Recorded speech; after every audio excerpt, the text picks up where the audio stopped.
In a kingdom where humans kneel or die, one woman did the unthinkable. She struck the Alpha King across the face in front of 1,000 witnesses. What happened next changed everything. Stay until the end to see how a simple candle maker became the most dangerous woman in the realm. And don't forget to hit that like button and comment what city you're watching from. Let's see how far this story travels. The wolves came at dawn. Mara Vance was elbow deep in tallow when she heard the screams. Her hands, slick with fat and ash, froze over the copper kettle.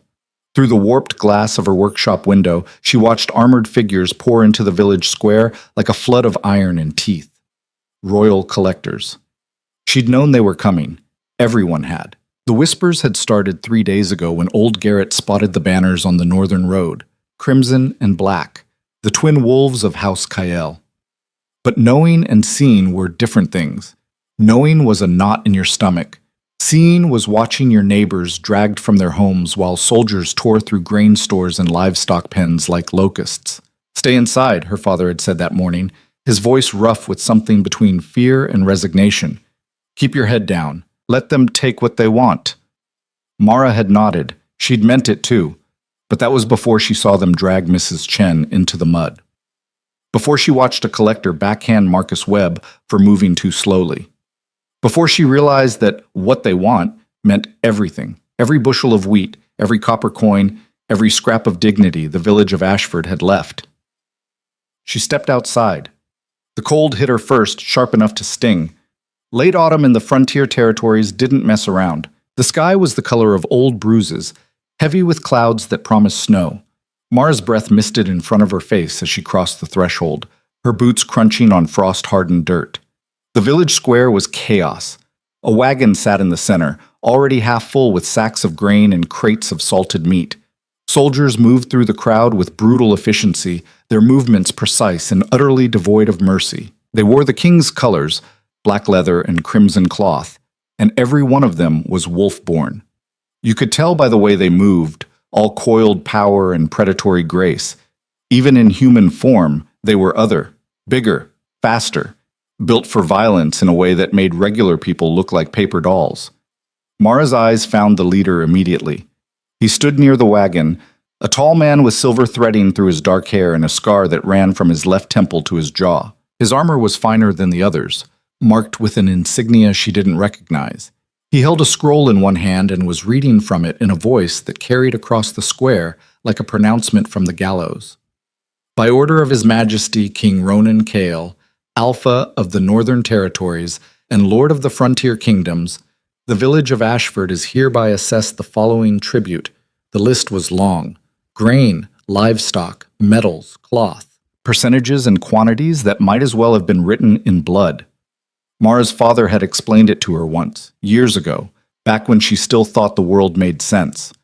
The frontier villages paid tribute to the capital. In exchange, the wolves protected them from the wild lands beyond the border, from rogue packs and worse things that had no names. It was supposed to be fair. It never was. And in accordance with the Harvest Tithe Act, any household unable to meet its obligation will forfeit property or service as determined by the Crown's appointed. "That's my seed grain!" The shout came from somewhere in the crowd. Mara turned and saw Thomas Bridger pushing forward, his weathered face twisted with desperation. "You take that. We don't plant. We don't plant. We starve." The soldier nearest him moved fast. One moment Thomas was standing. The next he was on his knees, gasping, the soldier's boot planted between his shoulder blades. "Tribute is not negotiable," the leader said without looking up from his scroll. "Resistance is treason." "It's murder," Mara said. She hadn't meant to speak. The words just came out, loud and clear in the terrible silence that followed Thomas hitting the ground. Every head in the square turned toward her. The leader's eyes found hers. They were pale, almost colorless. Wolf eyes. "Excuse me?" Mara's heart hammered against her ribs. Every instinct she had screamed at her to back down, apologize, disappear. But Thomas was still on the ground. Mrs. Chen was crying. Marcus had blood running down his chin, and she was so tired of being afraid. "I said it's murder." She took a step forward, then another. "You take the seed grain, you're killing us, just slower than if you used a knife." The square had gone silent. Even the wind seemed to hold its breath. The leader studied her for a long moment. Then he handed the scroll to the soldier beside him and walked toward her with the kind of casual confidence that came from never having met an obstacle he couldn't break. He stopped 3 feet away. Up close, he was even bigger than she'd thought, broad-shouldered and heavily muscled, with the kind of scars that came from real fights, not training yard practice. "What's your name, girl?" "Mara Vance." "Well, Mara Vance." His voice was soft, almost gentle. "Do you know what happens to people who accuse the king's soldiers of murder?" She did. Everyone did. "Same thing that happens to people who don't," she said. "We die, just with different paperwork." Something flickered in his expression. Not quite surprise, more like recognition, like he was seeing something he hadn't expected. "You've got spine," he said. "Stupid, but spine." He turned away, addressing the crowd. "The tribute stands. You have until sunset to comply. Anyone who interferes will be arrested and transported to the capital for judgment." He started walking back toward the wagon. Mara's hands clenched into fists. She thought about her father, who'd spent 30 years bowing to wolves, about her mother's grave on the hill, marked with nothing but a wooden cross because they couldn't afford stone, about every year that the collectors came and took more, always more, until there was nothing left but hunger and desperation and the awful, grinding knowledge that it would never stop. "Then I'm going with it." The leader stopped. "What?" "The tribute." Mara's voice was steady despite the terror trying to crawl up her throat. "I'm delivering it myself, to the capital, to the king." The crowd erupted. Her father's voice rose above the others. "Mara, no!" But she didn't look at him. Couldn't. If she looked, she'd lose her nerve. The leader turned back, and now there was definitely surprise in his expression. "You want to deliver tribute to the Alpha King, personally." "That's right. Do you have any idea what you're asking?" "I'm asking for an audience. Isn't that our right, as subjects?" She'd heard that somewhere, maybe in one of the old stories. Whether it was actually true didn't matter. She was committed now. The leader's mouth twitched. It might have been the beginning of a smile. An audience. At the capital. Yes. During the claiming season. Mara had no idea what that meant, but she nodded anyway. Now he definitely smiled. It wasn't a nice smile. "All right, Mara Vance, you want to meet the king? Let's see how that works out for you." The journey took 4 days. They traveled in a convoy, 3 wagons loaded with Ashford's tribute, a dozen soldiers on horseback, and Mara riding in the back of the lead wagon with her wrists bound and her father's horrified face burned into her memory. She tried to explain, tried to make him understand that this was the only move left. But he'd just looked at her like she was already dead, and maybe she was. Maybe she'd died the moment she opened her mouth in the square. Everything since then was just the long fall before hitting the ground. The landscape changed as they traveled north. The frontier territories gave way to settled farmland, then to estates and manor houses, then finally to the outer districts of the capital itself. Kael's Gate. It rose from the plains like a fist of stone and steel, massive walls, guard towers, buildings that climbed toward the sky in defiance of gravity and good sense. Mara had never seen anything like it. In Ashford, the tallest structure was the grain silo. Here, even the poorest neighborhoods had buildings 4 stories high. And everywhere were wolves. They walked the streets in human form, but you could always tell. The way they moved, the way people made space for them without thinking. The casual arrogance that came from being apex predators in a world that still pretended to be civilized. The convoy didn't stop in the outer districts. They rolled straight through to the inner city, past market squares and guild halls, past temples and theaters, until finally the palace itself came into view. Mara's breath caught. It wasn't beautiful. Beautiful was too small a word. It was overwhelming, all black stone and crimson banners, built like a fortress, and a cathedral had a baby, and that baby was raised on blood and conquest. The main gates were 20 feet high and flanked by statues of wolves so lifelike she half expected them to move. The lead soldier, she'd learned his name was Captain Vec, pulled her out of the wagon personally. "Last chance to run," he said, not unkindly. "Once you're through those gates, there's no taking it back." Mara looked up at the palace, at the banners snapping in the wind, at the guards watching from the walls with eyes that glowed faintly in the fading light. "I didn't come here to run." Vec shook his head. "No, I don't suppose you did." He cut the bonds on her wrists. "Try not to die too quickly. I've got money riding on you lasting at least 10 minutes. They took her inside. The palace was a maze. Corridors branched off corridors, staircases spiraled up and down, and every surface was covered in art that probably cost more than Ashford's entire annual production. Mara tried to memorize the route. Left, right, up 2 flights, through a gallery with paintings of people who all looked like they'd never smiled in their lives, but gave up after the first dozen turns. Finally, they stopped in front of a set of double doors carved with scenes of wolves hunting deer. Captain Vex straightened his uniform. The Grand Hall, claiming season's in full swing, so it's going to be crowded. Stay close. Don't touch anything. And for the love of the moon, don't speak unless the king addresses you directly. What's claiming season? He gave her a look that was equal parts pity and amusement. You're about to find out. The doors opened. Sound hit her first, conversation, laughter, the clink of glasses and rustle of expensive fabric. Then light, pouring from chandeliers the size of carriages. Then the smell, perfume and wine and something else, something wild and electric that made the hair on the back of her neck stand up. The grand hall was vast. High ceilings supported by pillars carved to look like trees. Walls hung with tapestries depicting battles and hunts. And people, dozens of them, maybe hundreds, all dressed in clothes so fine they made Mara acutely aware that she was wearing a wool dress stained with tallow and mud. But it was the far end of the hall that held her attention. There was a throne there, not the kind from storybooks, all gold and jewels. This one was made of black wood and bone, angular and severe, built to make anyone sitting in it look like judgment incarnate. And the man on that throne, Ronan Kyle, was not handsome. Handsome was too soft, too safe. He was striking in the way a knife was striking, all sharp lines and contained violence. Dark hair, darker eyes, a face that looked like it had been carved from granite by someone who didn't believe in mercy. He wore black, unadorned except for a single crimson cloak that spilled down the throne like blood. Even from across the room, Mara could feel the weight of his presence. This was what an alpha looked like. This was power made flesh. Presenting tribute from the village of Ashford, Captain Vex announced, his voice cutting through the chatter. Delivered by... He paused. Mara Vance, citizen of Ashford, who requests an audience with His Majesty. The hall went quiet. Every eye in the room turned toward her. Nobles in silk, soldiers in armor, women wearing gowns that cost more than houses, their necks and wrists glittering with jewelry. And all of them, every single one, was staring at her like she'd just announced she could fly. Ronan Kyle leaned forward slightly. When he spoke, his voice was deep and cold enough to frost glass. You brought tribute, and yourself.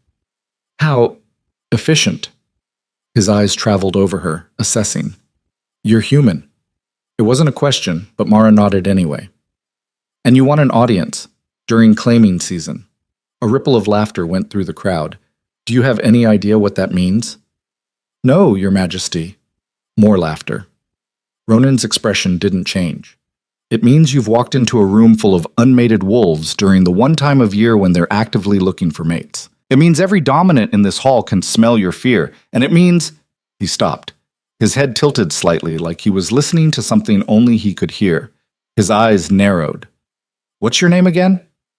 Mara Vance? Well, Mara Vance. He stood, and even that simple movement was commanding. You've made a mistake. But since you've come all this way, I'll grant your audience. Speak. Why are you here? This was it. The moment she'd been building towards since the square in Ashford. Mara took a breath, forcing her voice to stay steady. The tribute is wrong. Silence. Absolute and terrible. Wrong, Ronan repeated slowly. Yes. You're taking seed grain, storage supplies, breeding livestock. You're not collecting tribute. You're strip mining villages until there's nothing left. Someone gasped. Mara ignored it. We're subjects, not slaves. We pay our due. But what you're doing isn't protection, it's extortion. And if it keeps up, there won't be any frontier villages left to tax. She stopped. Her heart was trying to beat its way out of her chest. Every instinct screamed that she'd just signed her death warrant. Ronan descended from the throne. He moved like water, smooth, inevitable, dangerous. The crowd parted for him without thinking. He stopped directly in front of her. Up close, he was even more overwhelming. taller, broader. His eyes were so dark they looked black, and they pinned her in place like a butterfly on a board.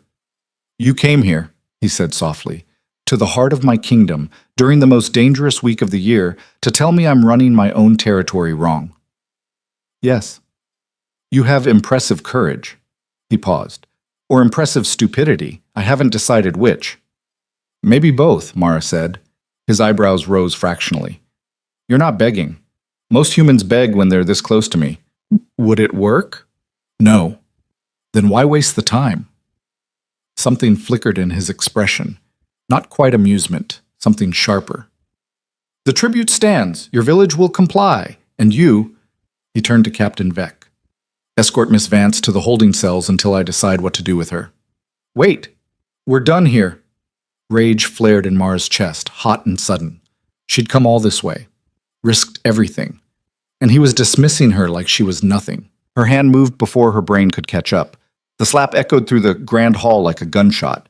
For one perfect, crystalline second, nobody moved, nobody breathed. The entire room hung suspended in shock. Ronan's head had turned from the impact. Slowly, so slowly, he brought it back to center. There was a mark on his cheek, red, already darkening. His eyes met hers. They'd gone completely cold. Not angry. Worse than angry. Empty. "Did you just," he said, very quietly, "strike me?" Mara's hand was still raised. She lowered it. Her palm stung. "Yes." "In front of my entire court?" "Yes." "Do you have any idea what the penalty is for assaulting the king?" She did. Everyone did. "Death." Ronan took a step closer, then another. His face was inches from hers now, and she could smell him, smoke and cedar, and something wild that made her hindbrain scream predator. "You're either the bravest person I've ever met," he breathed, "or the most suicidal." "Which is it, Mara Vance?" Her voice came out steadier than she had any right to. "You'll have to figure that out yourself." For a long moment, he just stared at her. The hall was so quiet she could hear her own heartbeat. Then Ronan smiled. It wasn't a nice smile. It was the kind of smile a wolf gives a rabbit right before the chase begins. "Interesting," he said. "Captain Vec, belay that order.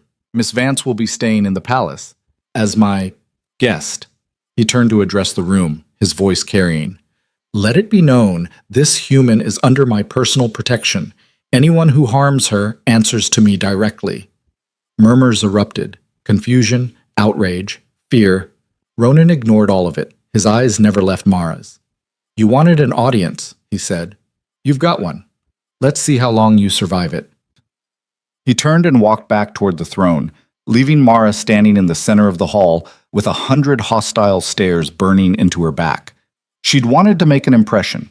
Mission accomplished. They gave her a room in the east wing, not a cell. An actual room with a bed that had silk sheets and a window overlooking gardens she couldn't name. There was a wash basin with hot water.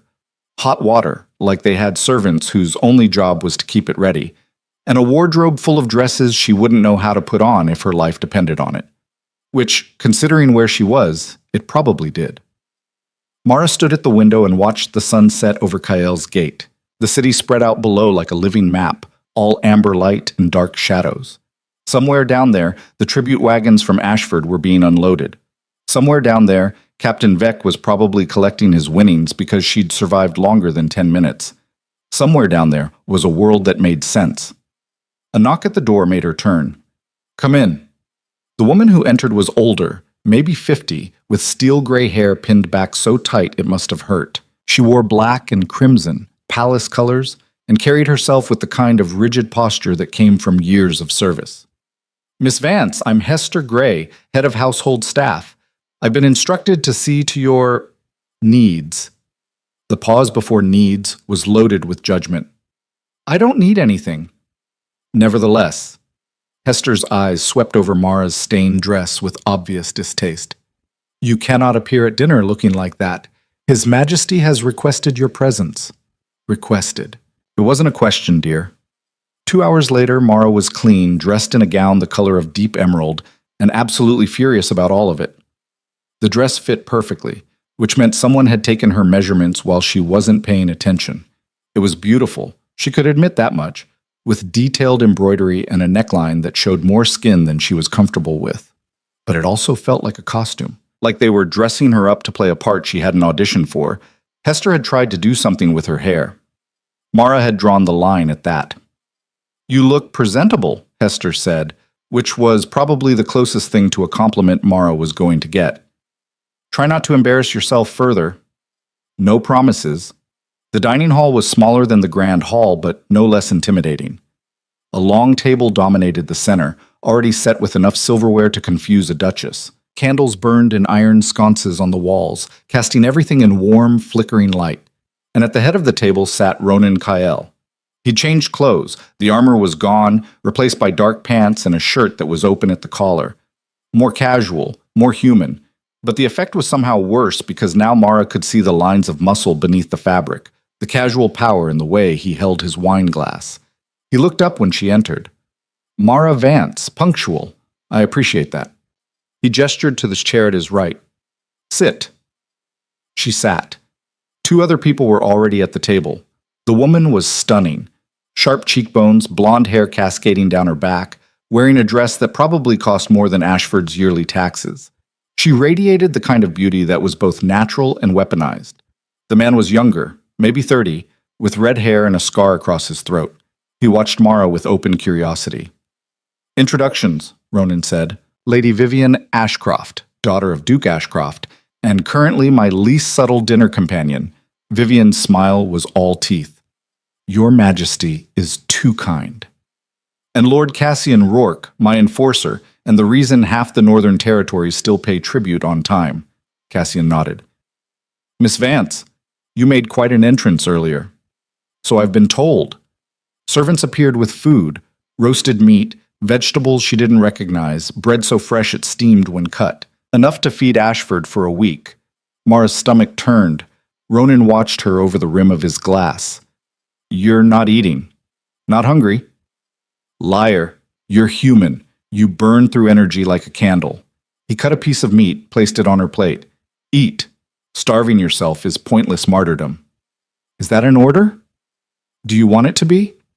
The question hung in the air between them, loaded with subtext Mara didn't fully understand. Vivian laughed, the sound like breaking glass. "She has spirit, I'll give her that.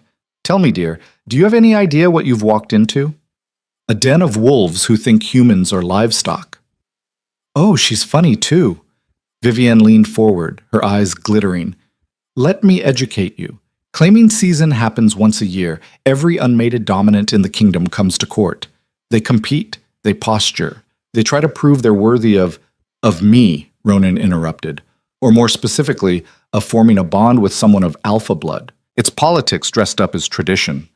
Mara looked at Vivian's perfect face, her expensive dress, the way she sat just a little too close to Ronan.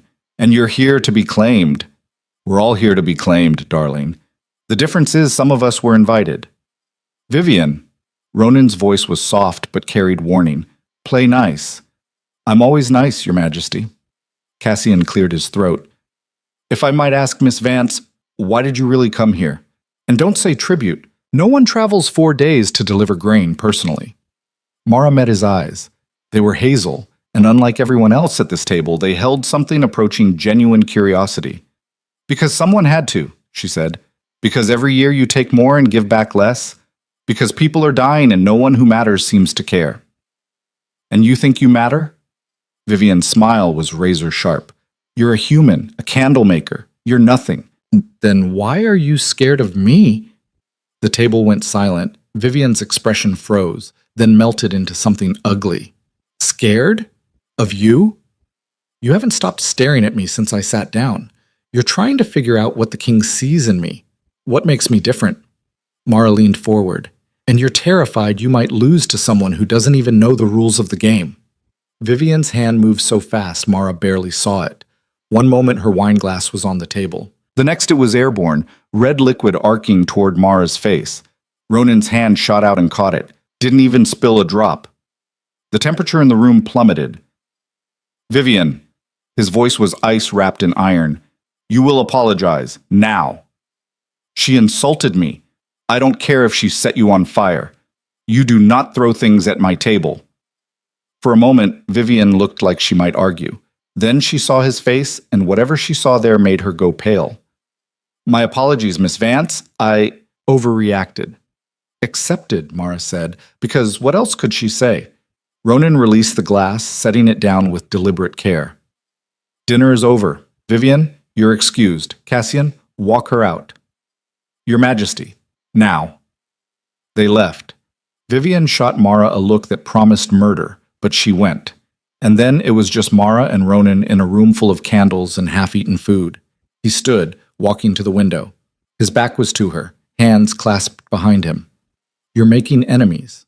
I made enemies the moment I walked through your gates. True, but you're not making it easier on yourself. He turned. Do you have a death wish? Do you? His eyebrows rose. Excuse me? You're the Alpha King, most powerful wolf in the territories, and you're wasting your time on claiming season politics while your frontier villages starve. She stood, facing him across the table. So yeah, I'm wondering if you have a death wish, because this kingdom won't survive if you keep bleeding it dry. You have no idea what you're talking about. Then explain it to me. He laughed. It was a short, bitter sound. You want the truth? Fine. Those politics are the only thing keeping this kingdom from tearing itself apart. The noble houses tolerate my rule because they think they have a chance at power through marriage. The moment I take a mate, the moment that door closes, half of them will start plotting rebellion. So you're stalling. I'm surviving. There's a difference. Mara crossed her arms. And while you're surviving, people are dying. People are always dying. That's what people do. Not if someone actually gave a damn about them. His eyes flashed. Literally, for just a second, they caught the light wrong and glowed. You think I don't care? You think I enjoy watching villages struggle?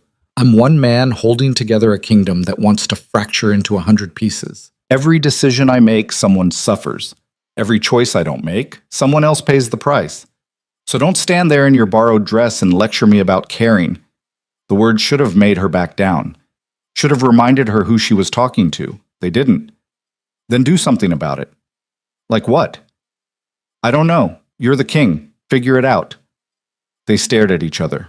The air between them crackled with tension, anger, and something else, something Mara didn't have a name for. Ronan moved first, 3 steps, and he was around the table, close enough that she had to tilt her head back to maintain eye contact. You're infuriating, he said quietly, so I've been told. And brave and stupid, and he stopped. His head tilted slightly, like he was listening to something. His expression shifted. When did you last shift? What? Shift. Change. Full moons in 3 days. When did you last? He froze. His eyes widened, fractionally. You can't. It wasn't a question. Mara's throat went tight. I'm human. You're... He stopped, stared at her. That's impossible. What is? But he was already backing away, his expression caught somewhere between shock and something that looked almost like panic. This isn't happening. You can't be... A knock at the door interrupted whatever he was about to say. Cassian entered without waiting for permission. His face was grim. Your Majesty, we have a problem. What kind of problem? The kind where 3 separate attempts have been made to access Miss Vance's quarters in the last hour. Mara's blood went cold. What? All intercepted, Cassian continued. But the intent was clear. Someone wants her dead. Ronan's expression went completely blank. Then, gather the council, now, and double the guard on the east wing. Already done. Or triple it. Cassian left. Ronan turned back to Mara. Whatever moment they'd had before was gone, replaced by cold calculation. You're staying in my quarters tonight. I'm what? My quarters are in the central tower, triple warded, guarded by my personal security, and under constant surveillance. It's the safest place in the palace. I'm not sleeping in your room. You're not sleeping. You're surviving. There's a difference. He moved toward the door, then paused. And Mara? Whatever you think you know about this court, about me, about what's happening, you're wrong. But if you want to live long enough to figure out the truth, you'll do exactly what I say. The council met in a room Mara had never seen before, all dark wood and tactical maps, built for war planning rather than politics. She sat in the corner, technically present, but clearly not welcome. The council members kept shooting her looks ranging from curiosity to outright hostility. There were 8 of them, all wolves, all dressed in various combinations of armor and formal wear. Ronan stood at the head of the table.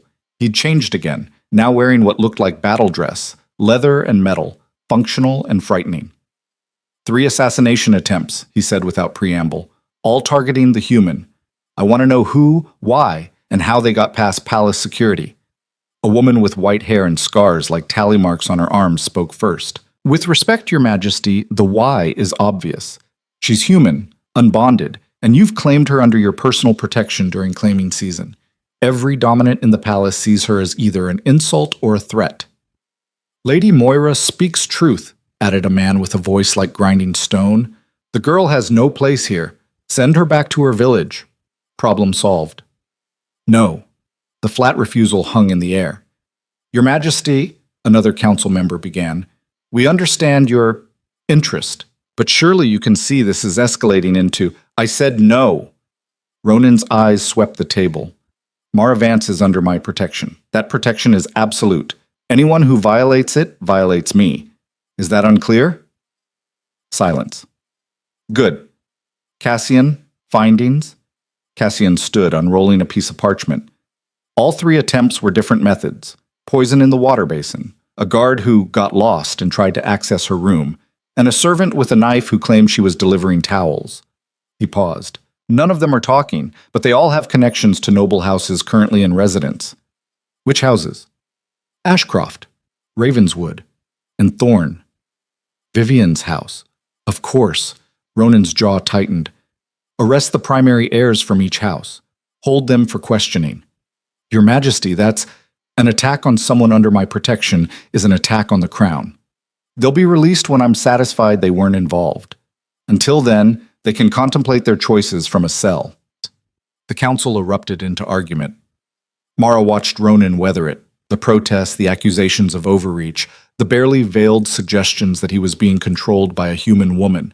He heard all of it and dismissed every word. We're done here, he said finally. Council adjourned. They filed out, throwing dark looks at both Ronan and Mara. Lady Moira paused at the door. You're making a mistake, she said quietly. Probably, but it's my mistake to make. When they were alone, Ronan sat down heavily in his chair. For the first time since Mara had met him, he looked tired. Why are you doing this? She asked. Doing what? Protecting me. You could have let them kill me, solved all your problems. He was quiet for a long moment. Then, do you know what a recognition bond is? No. It's rare. Once in a generation rare. When a wolf meets their true mate, there's a pull, an instinct that bypasses logic and goes straight to something primal. His eyes met hers. I've never felt it before, never believed it was real. But when you walked into that hall, when you got close enough for me to sense you properly, Mara's heart hammered. I'm human. I know. That's impossible. I know that too. He stood, running a hand through his hair. But impossible or not, something in me recognized something in you. And now I can't. He stopped. You're in danger because of me, because my wolf has decided you're worth protecting, and the court can sense it. They see weakness, opportunity, a human who might have power over the Alpha King. I don't have power over you. Don't you? He stepped closer. You hit me, in front of everyone, and I let you live. You insult my rule, question my decisions, make enemies of the most powerful families in the kingdom, and I keep you safe. If that's not power, I don't know what is. The truth of it settled over Mara like a weight. She was in a palace full of predators. She'd made herself visible, made herself a target. And the only thing keeping her alive was the inexplicable interest of a king who couldn't explain why he cared. So what happens now? Now, Ronan's smile was grim. Now we see who's bold enough to come for you despite my warnings. And when they do, his eyes flashed gold. We make an example that no one will forget.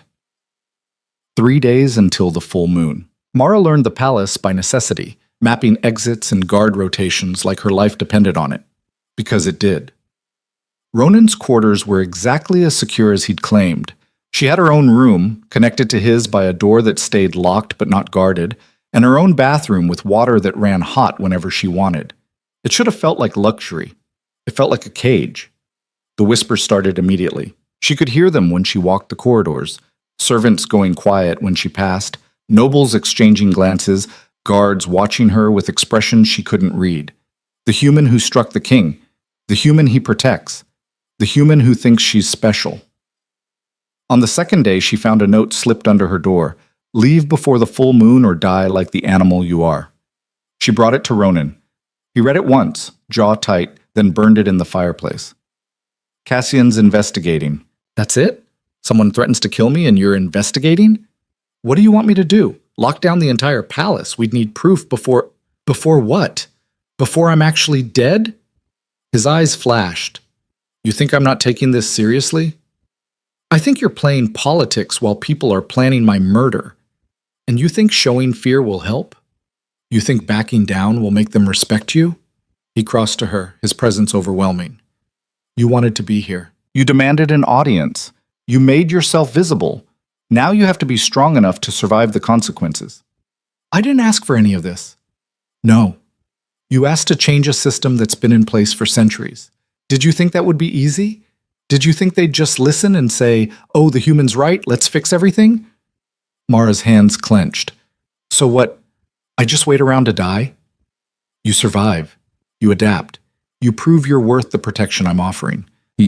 His voice dropped. Or you run. Go back to Ashford. Disappear. I'll make sure you get there safely. The offer hung between them.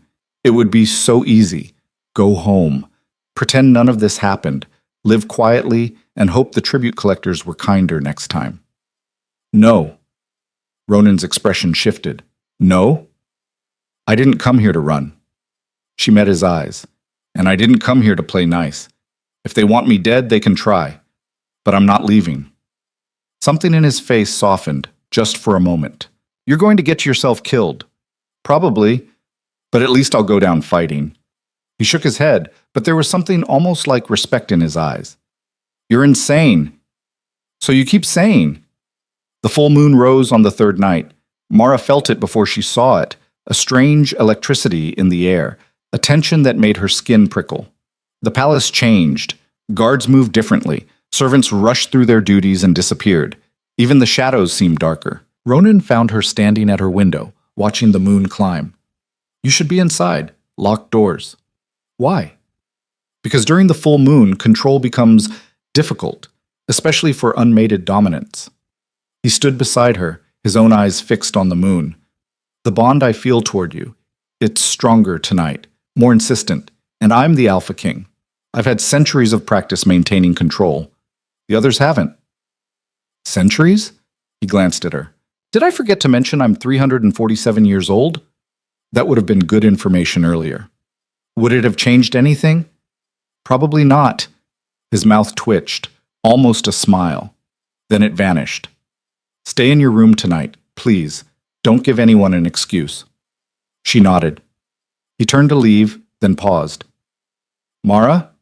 For what it's worth, I'm glad you didn't run. Then he was gone. Mara locked her door, drew the curtains, sat on her bed and tried to ignore the howling that started an hour after moonrise. It wasn't like wolf howls from back home. This was deeper, layered, the sound of dozens of voices harmonizing in something that was part song, part challenge, part pure wild abandon. She tried to sleep, couldn't. The crash came at midnight, glass shattering, wood splintering, the sound of something heavy hitting the floor in the next room. Mara was on her feet instantly, heart racing. She grabbed the iron poker from her fireplace, the only weapon she had, and pressed herself against the wall. Silence. Then footsteps. Slow, deliberate. The connecting door between her room and Ronan's exploded inward. The figure in the doorway was massive, 7 feet tall, covered in fur, all muscle and teeth and glowing eyes. Not quite wolf, not quite human. Something in between and worse than both. It spoke, the voice distorted but recognizable. You don't belong here. Vivian, or what Vivian became under the full moon. Mara raised the poker. Her hand shook. Ronan said, Ronan isn't here. Vivian stepped into the room, moving with predatory grace. And his protection means nothing if you're dead before he arrives. If you kill me, he'll what? Execute a noble daughter during claiming season? Start a civil war over a human? Vivian's laugh was all wolf. He might care, little candlemaker, but not enough to burn his kingdom down for you. She lunged. Mara swung the poker. It connected with Vivian's shoulder, a solid hit that would have dropped a human. Vivian barely flinched. Her clawed hand caught Mara's wrist and squeezed. The poker clattered to the floor. Pain exploded up Mara's arm. I'm going to make this slow, Vivian breathed, so you understand what happens when humans forget their place. Then she was flying backward. Ronan hit her like a battering ram, full shift, massive, black fur, and silver eyes, an absolute fury. They crashed through the wall into the hallway, a tangle of claws and teeth and violence. Mara stumbled back, cradling her wrist. She could hear them fighting, snarls, impacts, the sound of flesh tearing, then silence. Ronan appeared in the doorway, still shifted, still massive, covered in blood that wasn't his. His eyes found Mara, and something in them was almost human. He shifted back. The process was fluid, terrifying, beautiful. Fur receding, bones restructuring, until he stood there in torn clothes with Vivian's blood on his hands. Are you hurt? Mara nodded at her wrist. I know. He crossed to her, taking her injured arm with surprising gentleness. His fingers probed the damage. Sprained, not broken. You're lucky. Lucky, she repeated numbly. She tried to kill me. Yes. In your quarters, through a wall. Yes. And you... She looked past him. Vivian's body lay in the hallway, very still. Is she... unconscious? She'll live to stand trial. His eyes met hers. This is what I meant, Mara. This is what you're up against. They will kill you if given the chance, and I can't always be there to stop them. Then teach me. He blinked. What? Teach me to fight, to survive. You said I needed to adapt. Fine. Help me adapt. You're human. I'm aware. You can't shift. You're smaller, weaker, slower. Then I'll have to be smarter. She pulled her arm back, ignoring the pain. I'm not running, Ronan, and I'm not dying quietly, so either help me or get out of my way. He stared at her for a long moment. Then, impossibly, he smiled. A real smile, warm and surprised and almost proud. Training starts at dawn, he said. Try not to die before then. Dawn came too early and with too much pain. Mara's wrist throbbed where Vivian had grabbed it, the bruises already turning purple-black. Every movement sent sharp reminders through her arm that she was fragile, breakable, human in a palace full of predators. She was lacing her boots. The palace had provided her with actual training clothes, leather pants, and a fitted shirt that didn't restrict movement. When Ronan knocked once and entered without waiting for permission, he looked like he hadn't slept. Still wearing the torn clothes from last night, dried blood flaking off his forearms, but his eyes were sharp, alert, tracking her movements like he was cataloging injuries. How's the wrist? Hurts. Good. Pain means you're paying attention.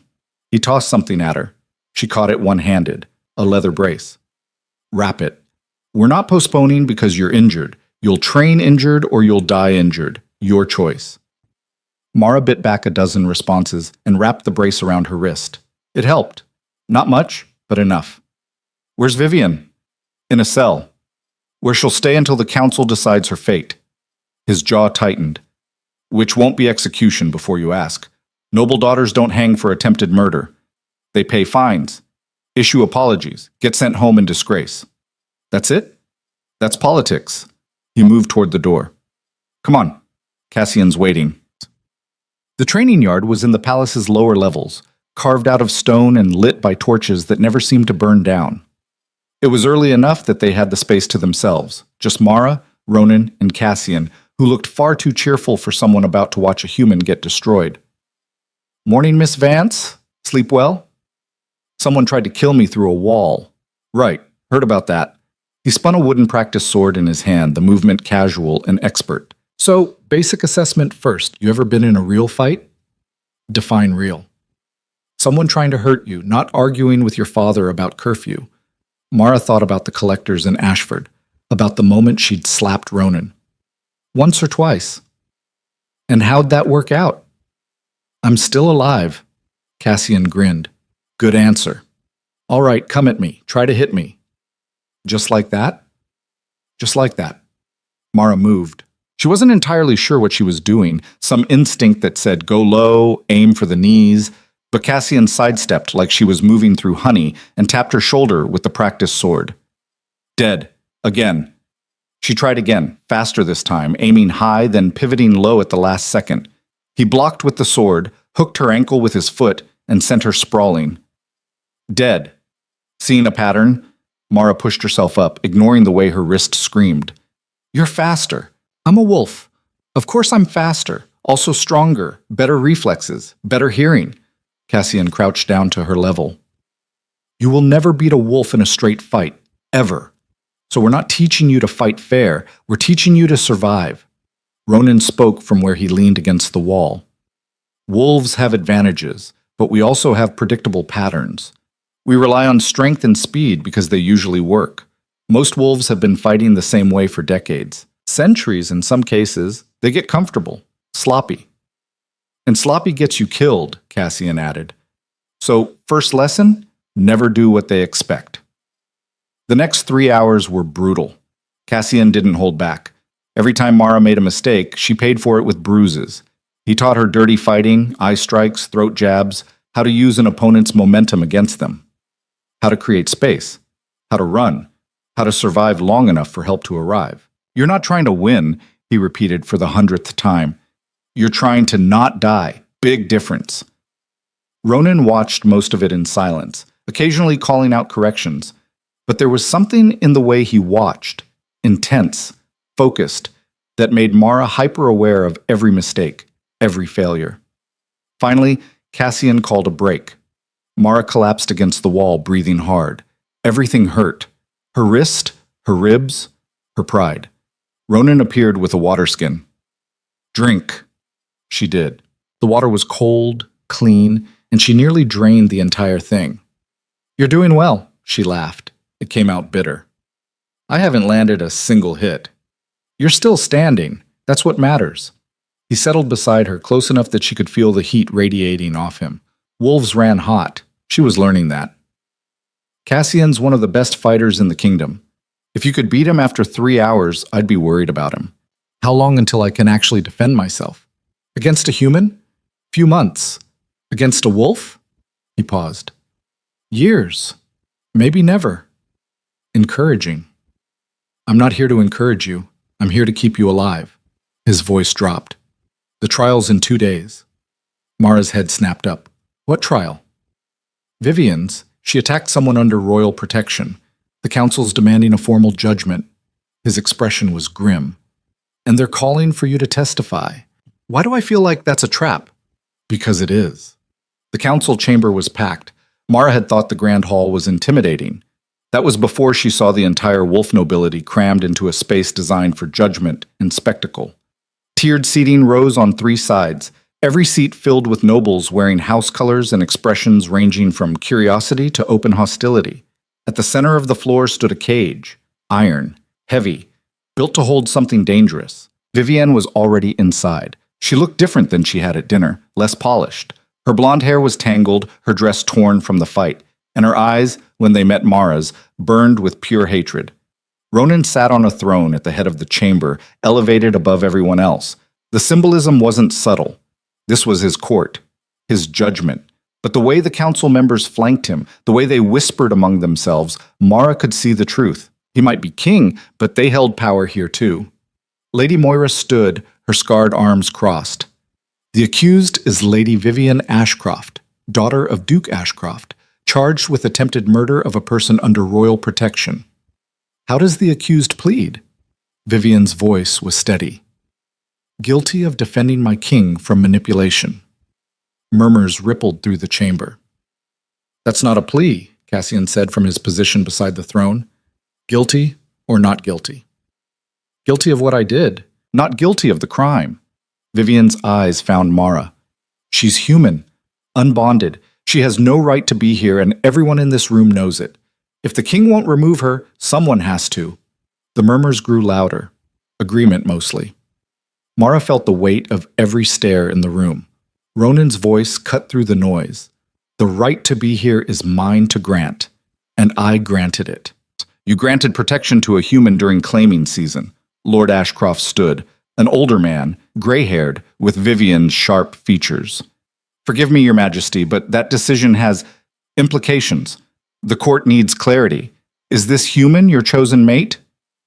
Silence. Absolute and suffocating. Mara's heart stopped. She hadn't thought about what his protection actually meant beyond staying alive. Ronan's expression gave nothing away. Miss Vance is under my protection. That's all the court needs to know. With respect, Your Majesty, it's not. Lady Moira's voice was firm. If she's a potential mate, that changes everything. Every unwed wolf in this room has traveled here hoping for the chance to bond with alpha blood. If you've already made your choice, if you're bond forming with a human, the noble houses deserve to know. I haven't made any choice. Then what is she? What is any of us? Ronan leaned forward. She's a person under my protection who was attacked in my own palace. Whether she's human or wolf doesn't change the crime. Lord Ashcroft's expression hardened. But it changes the punishment. My daughter acted rashly, yes, but she acted out of concern for the kingdom, for tradition, for the natural order that has kept our people strong for thousands of years. He turned to address the room. Humans are not our equals. They never have been. They serve, we protect. That's the contract. The moment we forget that, the moment we elevate them beyond their station, we invite chaos. Applause. Not from everyone, but from enough people that it echoed.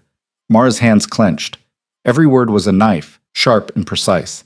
And the worst part was seeing the faces in the crowd, seeing agreement, seeing fear, seeing the absolute certainty that she was less. If I may speak, you may not, Lady Moira cut her off. This is a council matter. Humans don't have voice in council proceedings. She's the victim, Cassian protested. She's the cause, someone shouted from the crowd. More voices joined in. Accusations, questions, demands that Mara be removed, sent away, put back in her place. Ronan stood. The chamber went quiet. Enough.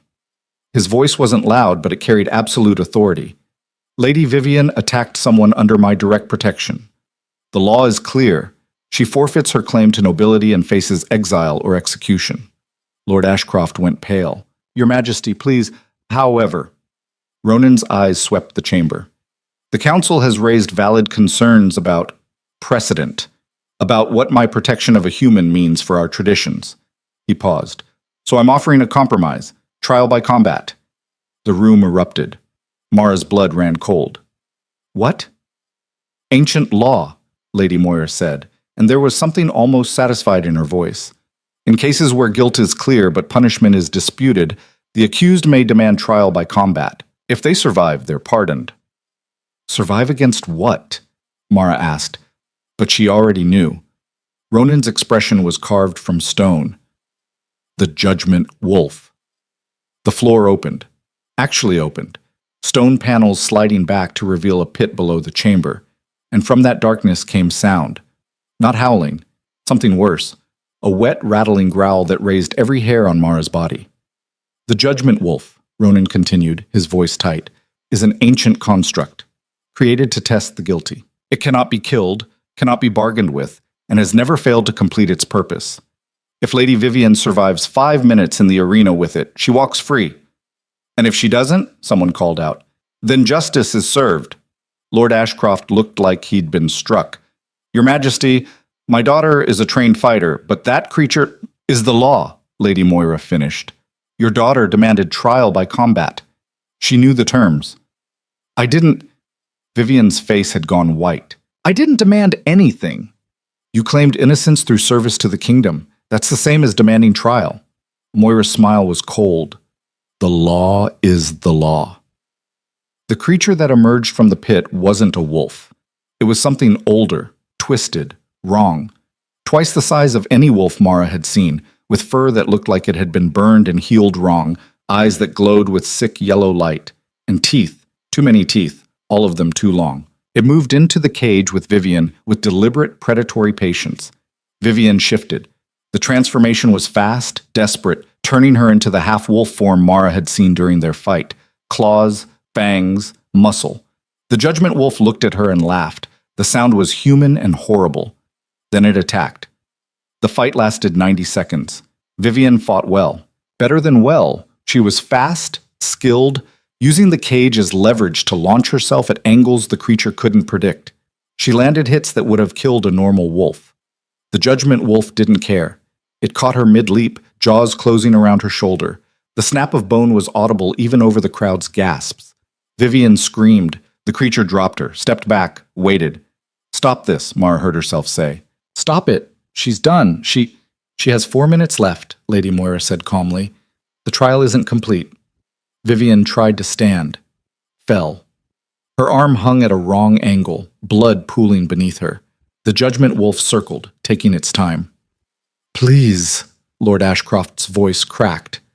"Your Majesty, please." Ronan's expression was blank, but his hands gripped the armrests hard enough that the wood cracked. The creature lunged again.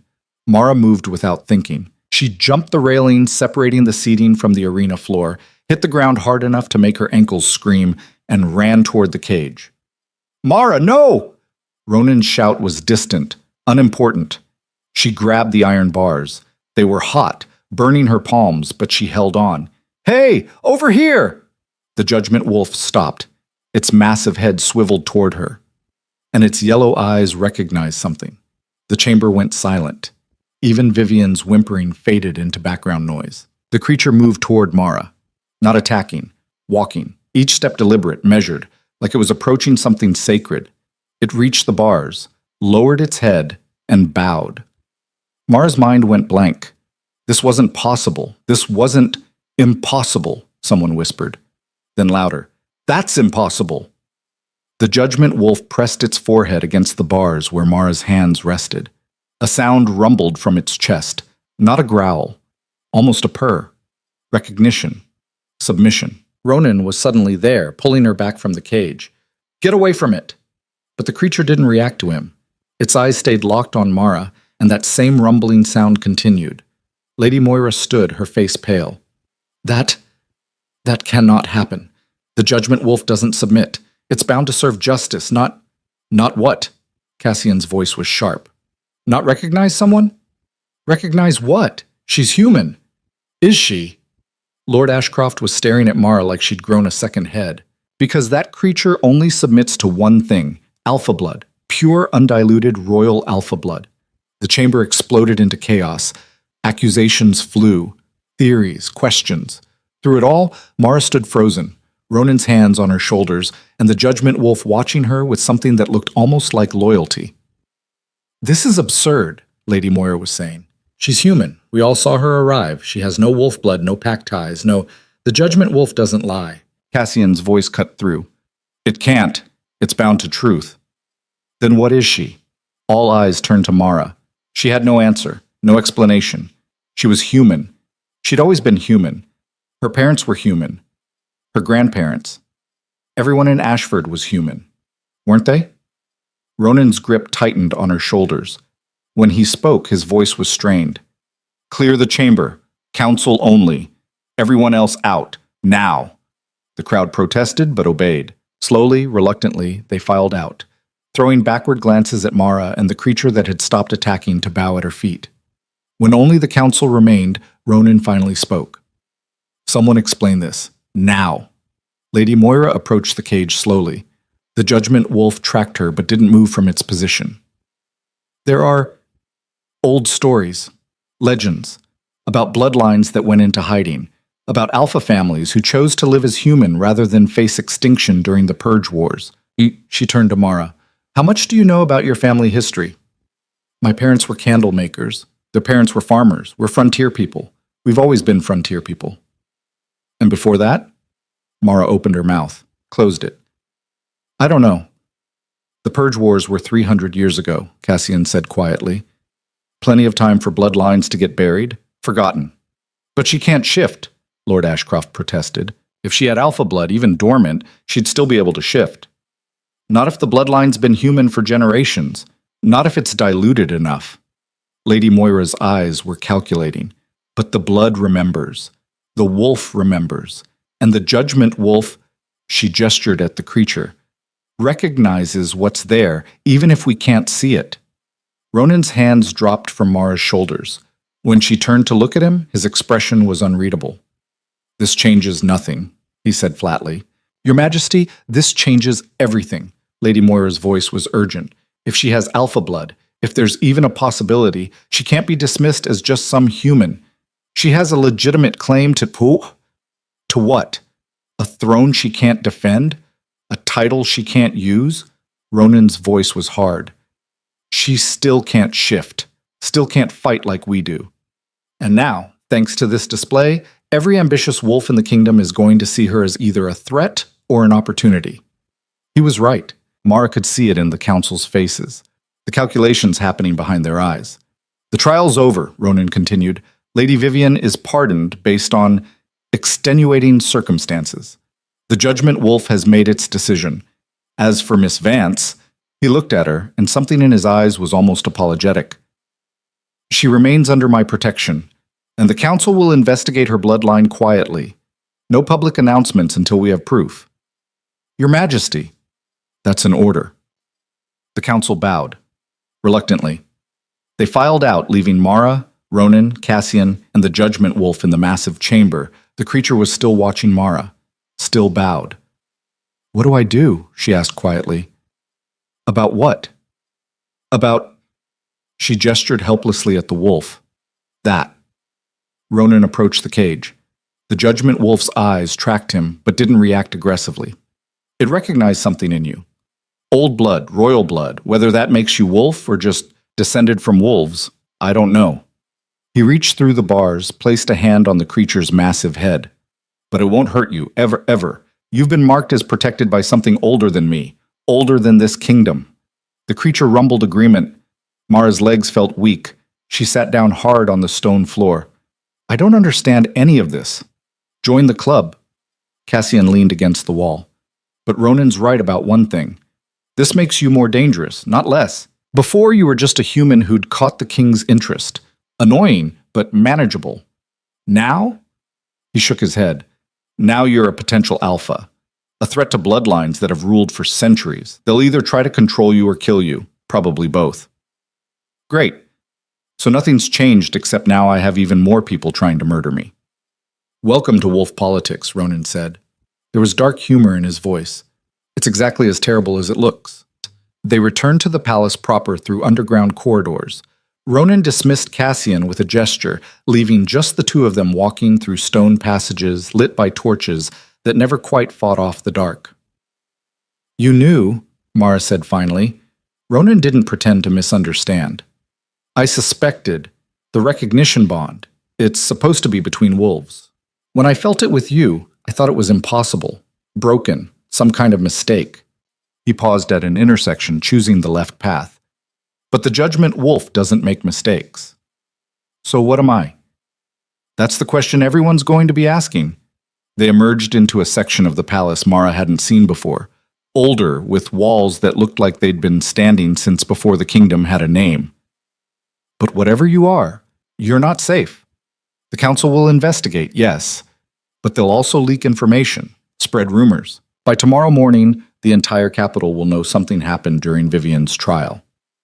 Can you stop them? I can try, but information spreads like fire here. Once it starts, all you can do is manage the damage. They stopped outside a heavy wooden door.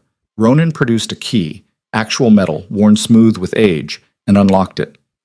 Where are we? The old archives. If there's proof of your bloodline, it'll be here. Records go back 1,000 years. He pushed the door open, revealing a room full of shelves, scrolls, books bound in leather, and what looked like human skin. I need to search. You should rest. Tomorrow's going to be... I'm helping. He turned. Mara, it's my bloodline. I'm helping. For a moment, she thought he'd argue. Then he nodded. All right.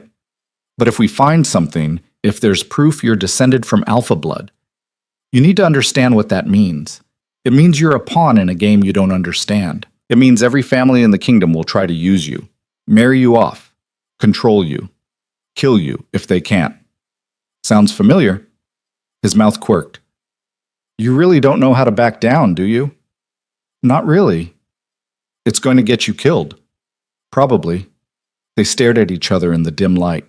Mara was acutely aware of how close he was, how the torchlight caught the sharp angles of his face, how his eyes weren't quite human even in his human form. "Why are you helping me?" she asked.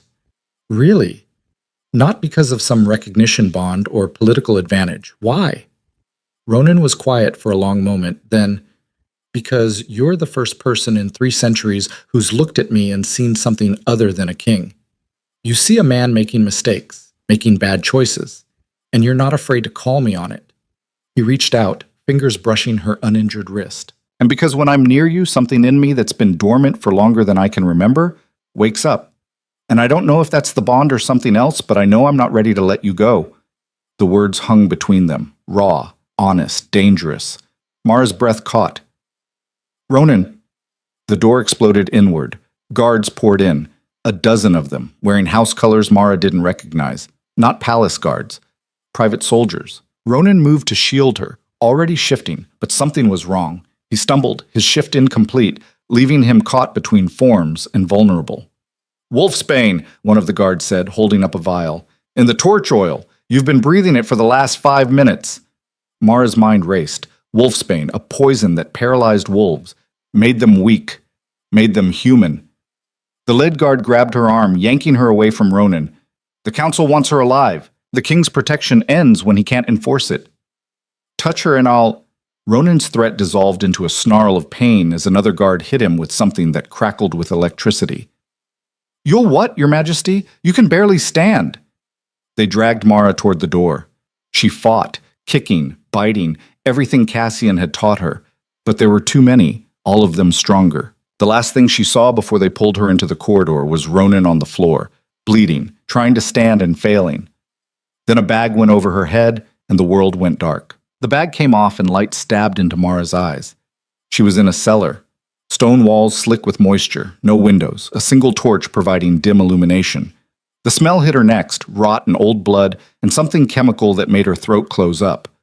3 figures stood in front of her, Lady Moira, Lord Ashcroft, and a third person she didn't recognize, a man with silver hair and eyes so pale they looked white.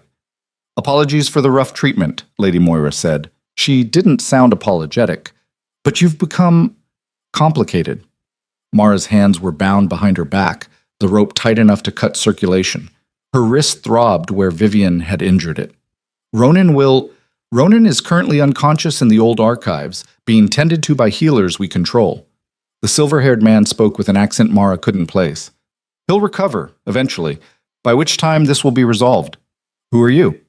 "Magnus Thorne, head of House Thorne, and more relevantly the Council's strategic advisor."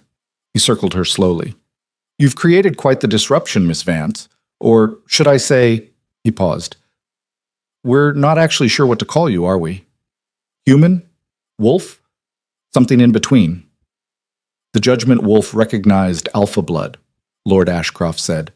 His earlier grief over Vivian had been replaced by cold calculation, which means she's either descended from a royal line we don't know about, or she's something else entirely. "The third option," Magnus continued, "is that someone's been manipulating bloodlines, breeding experiments, trying to create hybrids that could bypass our traditional power structures." His pale eyes fixed on Mara. "So, which is it? Are you a lost heir or a manufactured weapon?" "I'm a candlemaker from Ashford," Lady Moira laughed. It wasn't a pleasant sound. "You were, but that woman died the moment you entered the capital, the moment you caught the king's attention. Now you're either a threat or a tool. We're here to determine which." Magnus produced a knife, long, silver, with symbols etched into the blade that looked like they predated language. Mara's heart rate spiked. "What are you doing?" "Blood tells stories." He grabbed her bound hands, turning her palm up. "Old blood especially. If you're truly descended from alpha lines, your blood will react to silver. If you're human pretending to be special—" The knife pressed against her palm. "This will hurt significantly more." The cut was quick, clinical, deep enough to bleed but not cripple. Pain flared white-hot up Mara's arm. Her blood hit the stone floor and burned. Not metaphorically. Actually burned. Smoke rising, the stone beneath hissing like she'd poured acid instead of blood. All 3 council members stepped back. "Impossible," Lord Ashcroft breathed. "Not impossible, just very, very rare." Magnus stared at the smoking blood like it was a puzzle he couldn't solve. "That's not dormant alpha blood. That's something older, Pure. His eyes snapped to Mara's face. What are you? I don't know. The words came out sharp, desperate. I don't know what's happening. I don't know what I am. I came here to stop my village from starving, and now everyone keeps acting like I'm some kind of miracle, Lady Moira finished, or catastrophe, depending on your perspective. Magnus wiped the knife clean, his movements precise. Here's what we know. You have blood that shouldn't exist in a human. You triggered a recognition bond with the Alpha King. The Judgment Wolf submitted to you. And now 3 separate bloodline tests have confirmed you carry markers from the Kyle royal line. Mara's breath caught. That's impossible, yes. We've established that impossible is relative where you're concerned. He sheathed the knife. The question is what to do about it. Ronan wants to protect you, which is admirable but politically naive. You're too valuable to simply protect.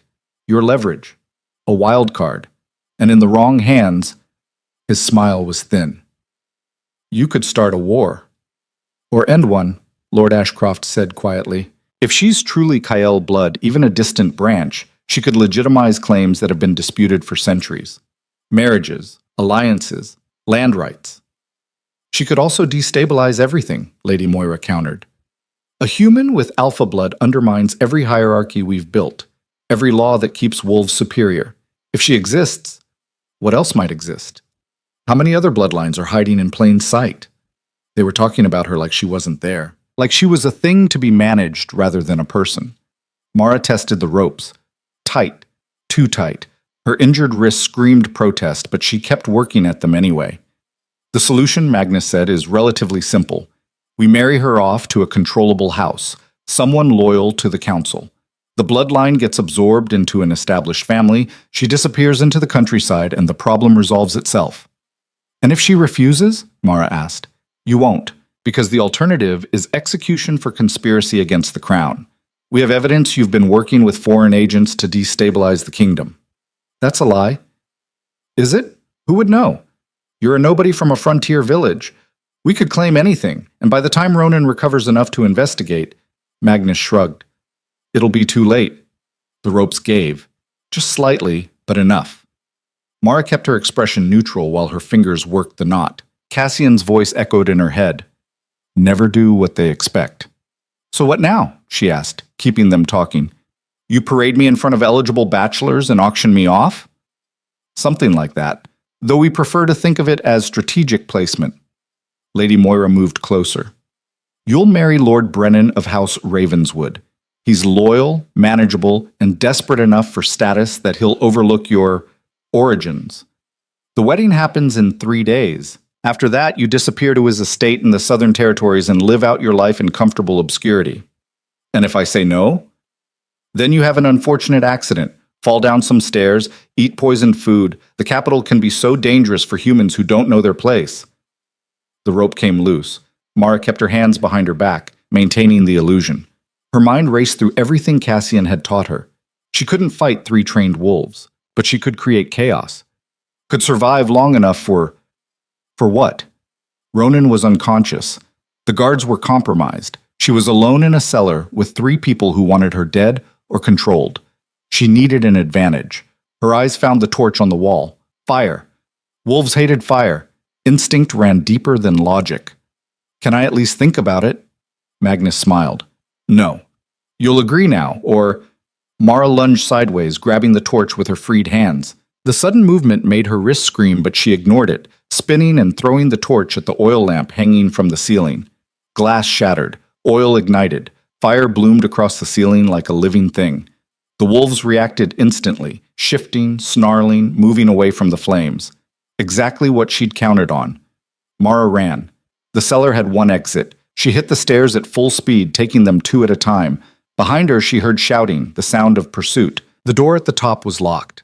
She slammed her shoulder into it. Pain exploded down her arm.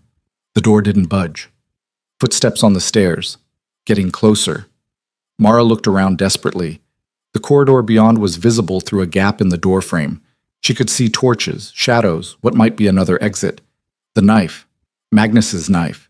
She'd grabbed it when she took the torch. She jammed it into the door lock, twisting, praying to anything that might be listening. The lock broke. She burst through into the corridor, turned left because right looked darker, and ran straight into someone coming the other way. They both went down hard. Ow! Mara? Cassian, bruised, bleeding from a cut above his eye, but alive and solid, and the best thing she'd seen in hours. They took you. I've been searching. He pulled her up. Are you hurt? Later. Run now. They ran. The palace was chaos. Whatever the council had planned, it wasn't subtle. Guards in house colors fought palace guards in corridors. Servants fled screaming. Somewhere, something was burning. Mara could smell smoke that wasn't from her torch. What's happening? She gasped as they rounded another corner. Coup attempt. 3 houses moved simultaneously. Ashcroft, Thorne, and Ravenswood. They have most of the East Wing and they're pushing toward the throne room. Cassian kicked open a door, pulled her into a servant's passage. Ronan's recovering, but he's weak. We need to get you somewhere safe. No. He stopped. What? I'm not hiding. Not anymore. Her jaw set. They want me dead or controlled because they're scared. Because I'm proof their whole system is cracked. So let's crack it wider. Mara, that's... Where's the Judgment Wolf? Cassian blinked. What? The creature. Where is it? Still in the trial chamber. Why? His eyes widened. No, absolutely not. That thing is barely controlled on a good day. If you let it loose in the palace, it submitted to me. It recognized something. Mara grabbed his arm. Magnus said I could start a war, so let's give them one they can't win. He stared at her. Then, incredibly, he grinned. You're insane. So I keep hearing, Ronan's going to kill me. Only if we survive long enough. The trial chamber was abandoned. Whatever guards had been stationed there had fled when the fighting started. The iron cage still stood in the center, and inside it, the Judgment Wolf waited. It lifted its massive head when Mara entered. Those yellow eyes tracked her across the floor with eerie intelligence. Can you open it? She asked Cassian. Technically, yes. The emergency release is... He hesitated. This is a really bad idea. All my ideas are bad. That's why they work. He pulled a lever on the wall. The cage door swung open with a rusty groan. The Judgment Wolf emerged slowly. It was even more terrifying outside the cage, all wrong proportions and too many teeth and eyes that burned with something that wasn't quite animal. It walked straight to Mara, lowered its head, waited. Mara's hand was shaking when she placed it on the creature's skull. The bone was warm, almost hot. Up close, she could see scars beneath the matted fur, marks that looked like they'd been burned there deliberately. Can you understand me? The rumble that came from its chest might have been agreement. The people who created you, who bound you to serve judgment, they're trying to kill me. She met those yellow eyes. I need your help. For a long moment, nothing happened. Then the Judgment Wolf lowered itself to the ground, presenting its back. An invitation. Oh, you have got to be kidding, Cassian muttered. Mara climbed on. The fur was coarse under her hands, the muscles beneath like steel cables. She'd never ridden anything before. Ashford didn't have horses, but instinct kicked in. She gripped with her knees, fingers tangling in the thick ruff at the creature's neck. The Judgment Wolf stood. Mara held on. Where to? Cassian asked, weapons drawn. The throne room. Where else? They moved through the palace like a nightmare made real. The Judgment Wolf didn't run. It stalked, deliberate and terrifying, and everywhere they went, people fled. Guards, nobles, anyone with sense. Those who stood their way didn't last long. House Ashcroft's soldiers blocked a corridor, 10 of them, armed, shifted into fighting form. The Judgment Wolf went through them like they were paper. Not killing. Mara could feel it holding back, following some internal code, but removing them from the fight with brutal efficiency. They left a trail of unconscious bodies and shattered armor. Cassian fought beside them, his movements precise and deadly. You know, he called over the chaos, when I said you needed to adapt, this isn't what I meant. You said never do what they expect. I also said try not to die. They burst through the throne room doors. The scene inside was frozen violence. Ronan stood at the center, still wearing torn clothes from the archives, blood running from a gash on his temple. He was surrounded by council forces, maybe 30 wolves, all shifted, all ready to tear him apart. At the edges of the room, palace guards fought to break through, but they were outnumbered. Lady Moira stood on the steps to the throne itself. Yield, your majesty. You're weak, outnumbered, and out of options. Abdicate in favor of a council regency, and we'll let you live. Ronan's laugh was rough. You really think I'd... Then he saw Mara, saw her riding the Judgment Wolf like some nightmare cavalry, Cassian at her side, covered in blood that mostly wasn't hers. His expression went through several emotions too fast to track. Told you she was insane, Cassian said cheerfully. The throne room went silent. Every wolf in the room stared at the Judgment Wolf, at the creature that wasn't supposed to serve anyone, that was supposed to be locked in the trial chamber, being ridden by the human who'd somehow survived everything they'd thrown at her. Mara slid off the wolf's back. Her legs nearly gave out, adrenaline crash hitting hard, but she locked her knees and stayed upright. New offer, she said, her voice carrying across the hall. Everyone who attacked the king surrenders now, or we find out what happens when I stop holding the Judgment Wolf back. You can't control it, Magnus said, but there was uncertainty in his voice. Can't I? Mara placed her hand on the creature's head. Want to test that theory? The Judgment Wolf snarled. The sound filled the throne room, resonating in bones and teeth, an ancient hindbrain fear. 3 wolves shifted back to human immediately, hands raised in surrender, then 5 more, then a dozen. Lord Ashcroft was among the last. He looked between Mara and the creature, his face pale. This isn't over. Yes, Ronan said, his voice steady despite the blood. It is. Palace guards poured through the now undefended doors. Within minutes, the council conspirators were in chains. Lady Moira fought to the end, literally, forcing Cassian to knock her unconscious, but eventually it was done. The throne room cleared until it was just Mara, Ronan, Cassian, and the Judgment Wolf. Ronan crossed to her. Up close, she could see how exhausted he was. The wolfsbane had taken more out of him than he was admitting. You rode the Judgment Wolf into battle. It seemed like a good idea at the time. You could have died. I was going to die anyway. This way was more dramatic. His mouth twitched despite everything. Then his expression sobered. They tried to force you into marriage. Kill you if you refused. I know, I was there. And you escaped, by yourself. Cassian helped. After you'd already freed yourself, grabbed a weapon, set a fire, and broken a locked door. Ronan shook his head slowly. You're full of surprises. So everyone keeps telling me. He reached out, fingers gentle on her injured wrist. We need to get you to a healer, and then... He paused. And then we need to talk about what you are, what that means. What do you think I am? His eyes met hers. In them she saw exhaustion, respect, and something else. Something that made her pulse quicken. I think you're someone who just changed everything. The healers did what they could for Mara's wrist, rewrapping it, giving her something for the pain that tasted like dirt and made her tongue numb. The cut on her palm was cleaned and bandaged, though it still burned faintly whenever she moved her hand.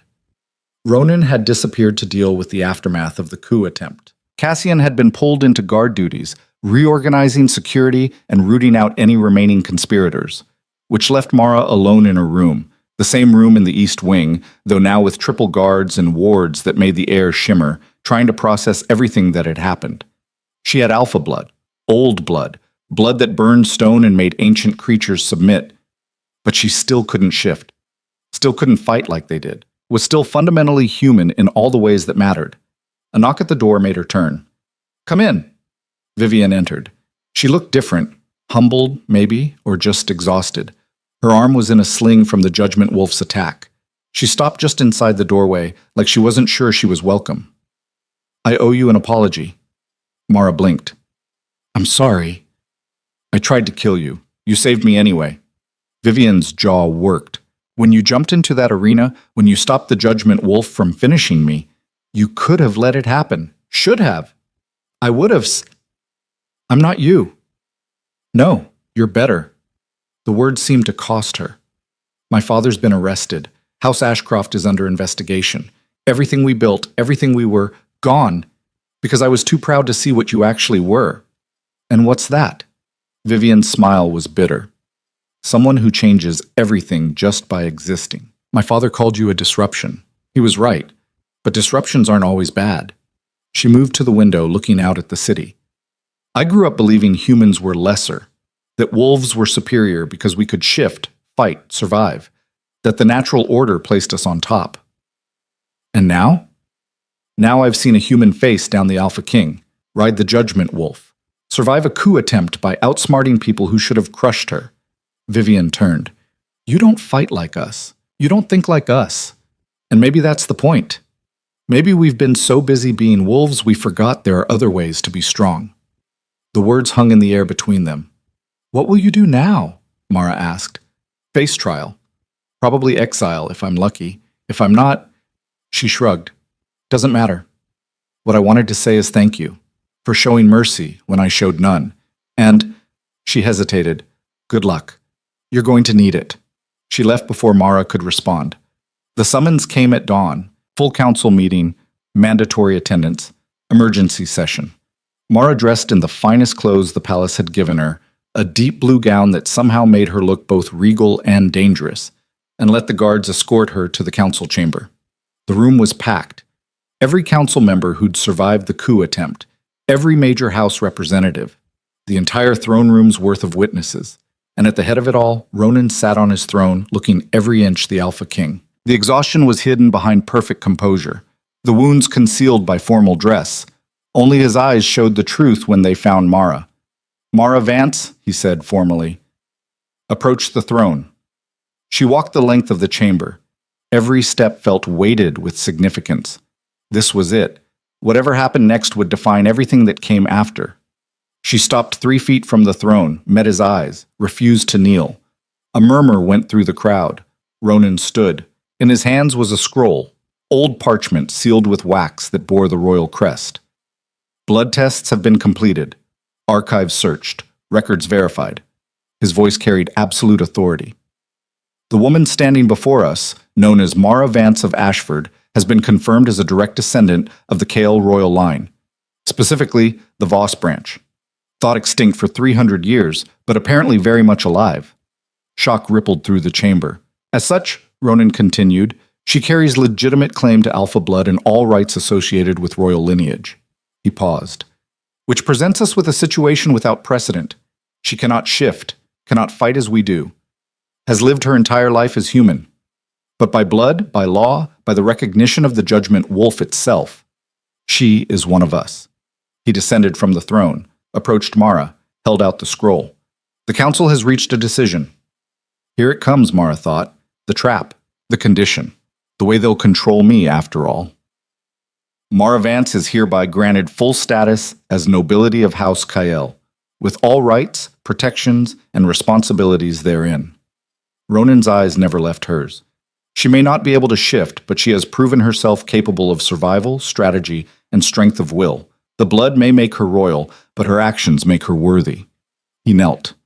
In front of everyone. The Alpha King, ruler of the territories, knelt before a human woman with alpha blood and no idea what she was doing. I pledge my protection, not as king to subject, but as equal to equal. The recognition bond between us is real, undeniable, and I will not hide it or diminish it to satisfy politics. The chamber erupted. Protest, shock. 3 council members stood and walked out immediately, but others remained. And slowly, so slowly, a few began to kneel. Cassian was first, dropping to one knee with a grin. All hail the woman who rides the Judgment Wolf. Then others, one by one. Not everyone. Maybe not even most. But enough. Enough to matter. Ronan stood, still holding her gaze. You changed everything. Might as well make it official. Mara's throat was tight. I don't know how to be nobility. Neither did I, at first. You'll learn. His smile was genuine. Or you'll burn it all down trying. Either way, it'll be interesting. Your Majesty, one of the remaining council members called out. If she's to be recognized as nobility, as Kael nobility, there are traditions. Ceremonies. A formal claiming, Can wait, Ronan cut him off. We've had enough ceremony for 1 week. Right now I'm ordering a full investigation into every house that participated in the coup. Assets frozen. Leadership under arrest. And anyone who wants to challenge my decision about Miss Vance, his eyes flashed gold, can take it up with the Judgment Wolf. That shut down the protests. The meeting dissolved into chaos, people arguing, planning, already recalculating their political positions in light of this new reality. Ronan took Mara's arm, guiding her out of the chamber before anyone could corner them. They ended up on a balcony overlooking the city. The sun was fully up now, burning off the morning fog. Kael's gate spread below them, all stone and steel and life continuing despite everything. That was terrifying, Mara said. Which part? All of it. The council, the announcement, you kneeling. She turned to face him. You didn't have to do that. Publicly acknowledge the bond. You could have just protected me quietly. I'm done hiding things that matter. His hand found hers, carefully, mindful of her injuries. The recognition bond is real. Whatever you are, human, wolf, something in between, my wolf has claimed you as mate, and I'm tired of fighting it. Ronan, I'm not asking you to accept it. Not yet. You've been through too much too fast, but I want you to know. He paused, choosing words carefully. You're safe here. Not because of your blood or your connection to the Judgment Wolf or political advantage. You're safe because I will burn anyone who tries to hurt you. The intensity in his voice made her shiver, not from fear, something else. I don't know how to do this, she admitted. Be noble, navigate politics, deal with people who want me dead. Neither did I, 300 years ago. You learn by surviving, by making mistakes, by trusting the right people. His thumb brushed across her knuckles. And you don't have to do it alone. Below them, the city began its daily routines. Markets opening, people going to work, life continuing. Somewhere in Ashford, her father was probably worried sick. The village was still struggling with tribute demands. The frontier territories were still bleeding. But now Mara had a voice, had power, had the ear of a king, and the recognition of creatures older than memory. I want to change things, she said. Really change them. Not just survive, but make this kingdom better. I know. The tribute system, the way humans are treated, all of it. I know. It won't be easy. The council will fight me. Half the nobility will want me dead. Ronan's smile was fierce. Let them try. They stood together on the balcony, watching the sun climb higher. And for the first time since arriving at the capital, Mara felt something that wasn't fear or desperation. She felt like maybe, just maybe, she could actually win. The feeling lasted exactly 3 days. 3 days of people treating Mara differently. Some with grudging respect, others with barely concealed hostility, most with the kind of cautious calculation that came from reassessing what she could do to them. 3 days of council meetings where her presence was tolerated but her voice largely ignored. 3 days of Ronan navigating an increasingly fractured nobility while trying to hold his kingdom together. And then the message arrived from Ashford. Mara was in the training yard with Cassian when a messenger found her, a young wolf, barely 20, wearing the mud-stained colors of a frontier rider. Miss Vance. Message from the village of Ashford. Urgent. Her blood went cold. She broke the seal with shaking hands. The letter was from Mrs. Chen, written in the careful script of someone who didn't write often. The words were simple, devastating. Collectors came again. Took everything left. Your father tried to stop them. He's hurt bad. We need help, please. Mara read it twice. Then again. The paper crumpled in her fist. What is it? Cassian asked. She couldn't speak. Couldn't breathe. Her father. Hurt. Because she'd left. Because she'd drawn attention. Because... Mara. Cassian's hand on her shoulder. Talk to me. I have to go back. To Ashford? That's 4 days' ride. Then I leave now. She was already moving, heading toward the palace. Get me a horse, supplies, whatever I need. You can't just leave. Your nobility now, there are protocols, security. My father is dying. She rounded on him. Protocols can wait. Ronan found her 20 minutes later, throwing clothes into a bag with furious efficiency. He took one look at her face and closed the door behind him. Cassian told me, I'm coming with you. No, that wasn't a request. And this isn't a negotiation. Mara didn't stop packing. You're the king. You leave the capital right after a coup attempt, and the council will tear itself apart. I go alone. I fix this. I come back. Mara, don't. Her voice cracked. Don't tell me it's dangerous or I should wait or send someone else. That's my father. That's my home, and I left them to face this alone. Ronan crossed to her, taking her shoulders firmly. This isn't your fault. Isn't it? I came here. I made noise. I drew attention to Ashford, and now you're going to go back and help them. I know. I'm not trying to stop you. His grip gentled. But you're not going alone. Take Cassian, take guards, take enough force that the collectors think twice before trying anything. That'll make it worse. They'll see it as a threat. Good. Let them. His eyes were hard. You're not some villager anymore. You're House Kyle. When you speak with my authority. Use it. They left within the hour. Mara rode at the front of a group of 20, Cassian and 18 palace guards, all mounted, all armed. Ronan had wanted to send more. She'd refused. This needed to look like protection, not an invasion. The Judgment Wolf followed. She hadn't asked it to, hadn't even known it could leave the palace grounds.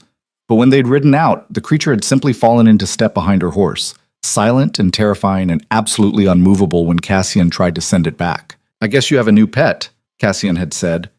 It's not a pet. Tell that to the thing following you like a loyal dog.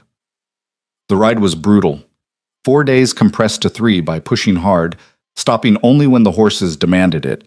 Mara barely slept, her mind churning through worst-case scenarios. Her father dead. The village burned. Everyone she'd grown up with punished for her choices. Stop, Cassian said on the second night, when they'd made camp in the ruins of an old watchtower. Stop what? Torturing yourself. Whatever happened in Ashford, you didn't cause it. The system caused it. The tribute laws caused it. You just had the courage to stand up and say it was wrong. My courage got my father hurt. Your courage got you a voice loud enough to fix it. He poked the fire with a stick. You're thinking small again. This isn't about one village or one tribute collection. This is about changing the whole rotten system. I'm one person. You're one person who made the Alpha King kneel, who rides a creature that shouldn't exist, who survived a coup by being smarter than everyone who tried to kill you. He looked at her across the flames.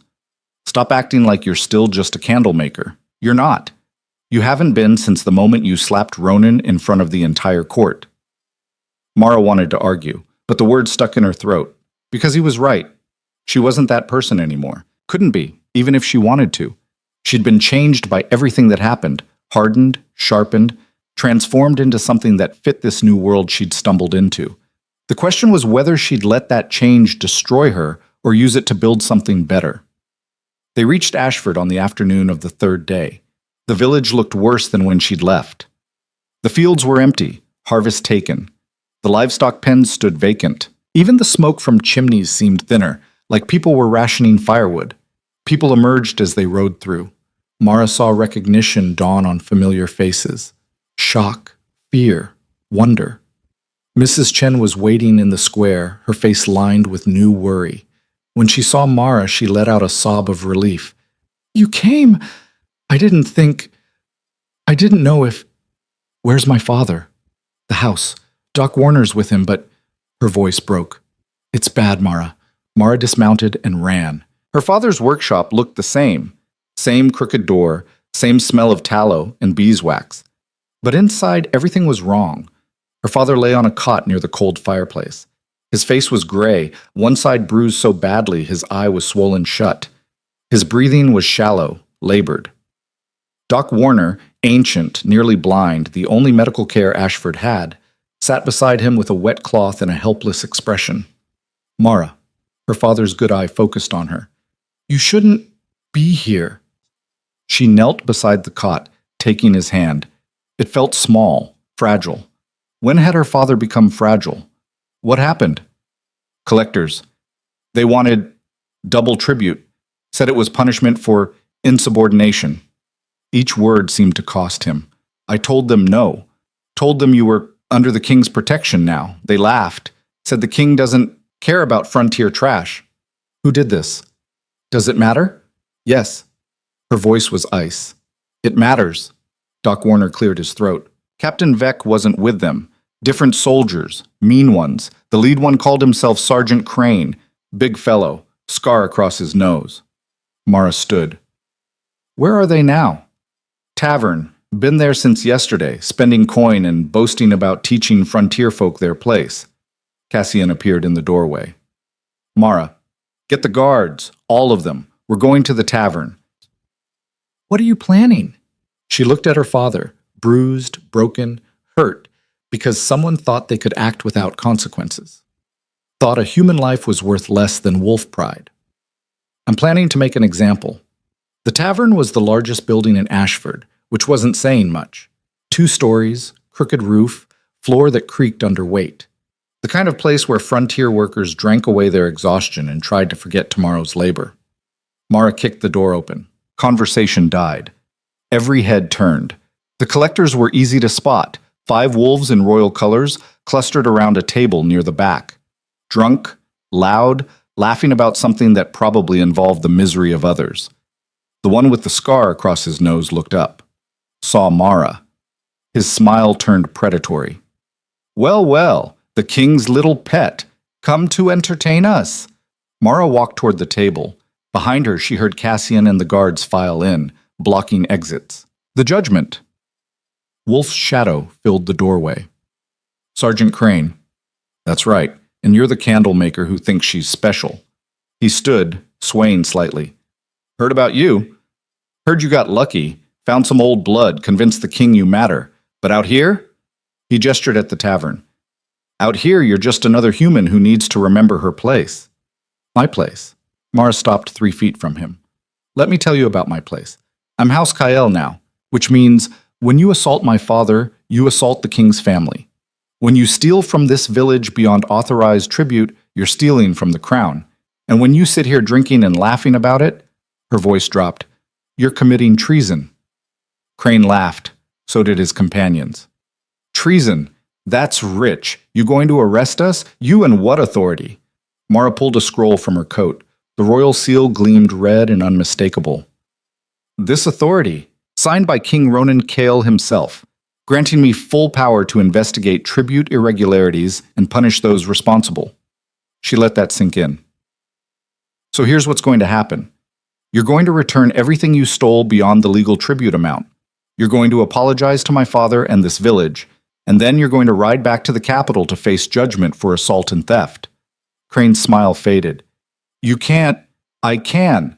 I am. And if you resist," she gestured behind her, "my guards will be happy to convince you." One of the other collectors stood, shifting into fighting form. "She's bluffing. She's just a human. We can—" The judgment wolf stepped through the doorway. The collector sat down very quickly. Crane looked between Mara and the creature. His bravado crumbled. "This is insane. You can't just—" "I'm nobility. You're soldiers who overstepped. The law is very clear about what happens when soldiers abuse their authority." She leaned forward. "You have 10 seconds to decide. Comply and face legal punishment. Resist and face that." She nodded toward the judgment wolf. Crane's jaw worked. Then, "Fine. We'll return the excess tribute. But the king will hear about this. You can't just—" "The king already knows. Why do you think I have this?"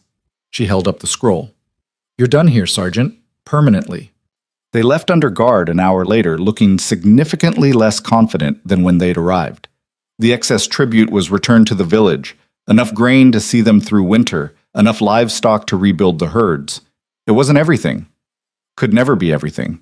But it was enough. Mara's father was still weak, but Doc Warner said he'd live. The bruises would heal. The damage would fade. But something had changed in Ashford. Mara could see it in how people looked at her. Not quite fear, not quite respect. Something more complicated. She was one of them. But she was also other now, transformed into something that didn't quite fit the village anymore. Mrs. Chen said it best on the morning Mara prepared to leave. "You did good, girl. Real good. Stood up for us when no one else would." She paused. "But you can't stay here anymore, can you?" "No." The admission hurt. "I wish I could, but you're needed elsewhere, I know." Mrs. Chen squeezed her hand. "Your mother would be proud. Your father too, though he's too stubborn to say it proper." Mara looked around the village square. At the place she'd grown up. The people she'd known her whole life. "I'll fix this," she said. "The tribute system. The way they treat frontier villages. All of it. I promise." "I believe you." Mrs. Chen's smile was sad. "Just don't forget where you came from. Don't forget us regular folk when you're living in palaces." "Never." The ride back to the capital felt different. Lighter, somehow. Like a weight had lifted. Cassian noticed. You're smiling. I helped them. Actually helped. That sergeant will face charges. The village has enough to survive. My father's alive. She looked at him. For the first time since I got to the capital, I feel like I actually did something good. You did more than good. You showed that frontier villages aren't helpless, that someone with power actually cares. He paused. The council's going to hate this, you know. You just set a precedent. Other villages will expect the same treatment. Good. Ronan's going to have to back you. Publicly. Completely. That's going to make enemies. I know. And those enemies will come for you. Harder than before. Mara looked back at the Judgment Wolf, padding along behind them like a nightmare made loyal. Let them try. The capital welcomed them with chaos. Word had spread about what happened in Ashford, about Mara using royal authority to punish corrupt collectors, about her riding into her home village with guards and the Judgment Wolf and demanding justice. The frontier villages loved it. Mara heard stories, already exaggerated, already becoming legend, about the human girl who stood up to wolves and won. The nobility hated it. She heard those stories too. Accusations that she was overstepping, that she was using Ronan's authority to pursue personal vendettas, that she was destabilizing the entire tribute system out of spite. The council called an emergency session within hours of her return. This cannot stand, Lord Brennan, the man they'd tried to force her to marry, stood before the assembled nobility, his face red with rage. She used royal authority to undermine legitimate tribute collection. She arrested the king's own soldiers on trumped-up charges. She's creating precedent that will cripple our ability to maintain order in the frontier. Mara stood beside Ronan's throne, wearing formal dress that felt like armor. She'd learned to let them talk themselves out before responding. Legitimate tribute collection, she said when Brennan finally paused for breath. Is that what we're calling assault now? Theft? Soldiers getting drunk and boasting about teaching humans their place? Those are internal matters. My father's broken ribs are internal? The village grain stores being emptied beyond legal limits is internal? Her voice carried across the chamber. Or is it only internal when it happens to people you don't consider important? Your father is one man. The frontier is hundreds of villages. We cannot run an effective system if every soldier's actions are questioned, if every collector is subject to arrest for doing their job. Their job is to collect legal tribute, not assault civilians, not steal beyond quotas, not terrorize villages into submission. She turned to address the full council. I have the king's authority to investigate tribute irregularities. What I found in Ashford was criminal abuse of power. I enforced the law. If that's controversial, maybe the problem isn't my actions. Maybe it's the system. You're a child playing at politics, Lady Moira said from her seat. She'd been released pending trial, though under heavy guard. You see one village's suffering and think you understand the complexity of ruling an entire kingdom. You don't. You're right. I don't understand how you can watch people starve and call it necessary. I don't understand how you can brutalize humans and call it order. I don't understand how this system has survived this long when it's so clearly broken. Mara met her eyes. But I understand that something has to change. And if no one else will do it, I will. Ronan stood. The chamber went quiet. Lady Moira makes a fair point. Miss Vance is new to politics, new to nobility. She doesn't understand all the complexities of governance. He paused. But she understands justice, understands right from wrong with a clarity that centuries of compromise have dulled in the rest of us. And I think that's exactly what this kingdom needs. He turned to the council. I'm establishing a new position. Tribune of the Frontier, someone with authority to investigate tribute irregularities, oversee frontier governance, and ensure villages are treated according to law, not tradition, not convenience, law. Uproar. Ronan waited for it to die down. And I'm appointing Mara Vance to that position, effective immediately. More uproar. Lord Brennan's face went purple. Your Majesty, that's final. She's proven she can handle the responsibility. She has the courage to stand up to abuse even when it's unpopular, and his eyes swept the chamber. She has my complete trust and authority. Anyone who undermines her undermines me. He sat back down. The message was clear. The council session dissolved into argument, but the decision stood. Mara was Tribune of the Frontier. She had power now, real power, power to change things. The question was whether she could survive long enough to use it. That night, Ronan found her on the same balcony where they'd stood after the coup attempt. The city sprawled below, all light and shadow and life continuing. You've made a lot of enemies today. I've had a lot of enemies since I got here. What's a few more? He moved to stand beside her, close enough that she could feel his warmth. Tribune of the Frontier, it's not a traditional position. I may have invented it specifically for you. I noticed. It gives you authority, protection, the ability to actually fix some of the problems you identified. He paused. It also makes you a target, more than before. The Frontier houses lose power if you succeed. They'll fight you. I know. And you're still doing this. Someone has to.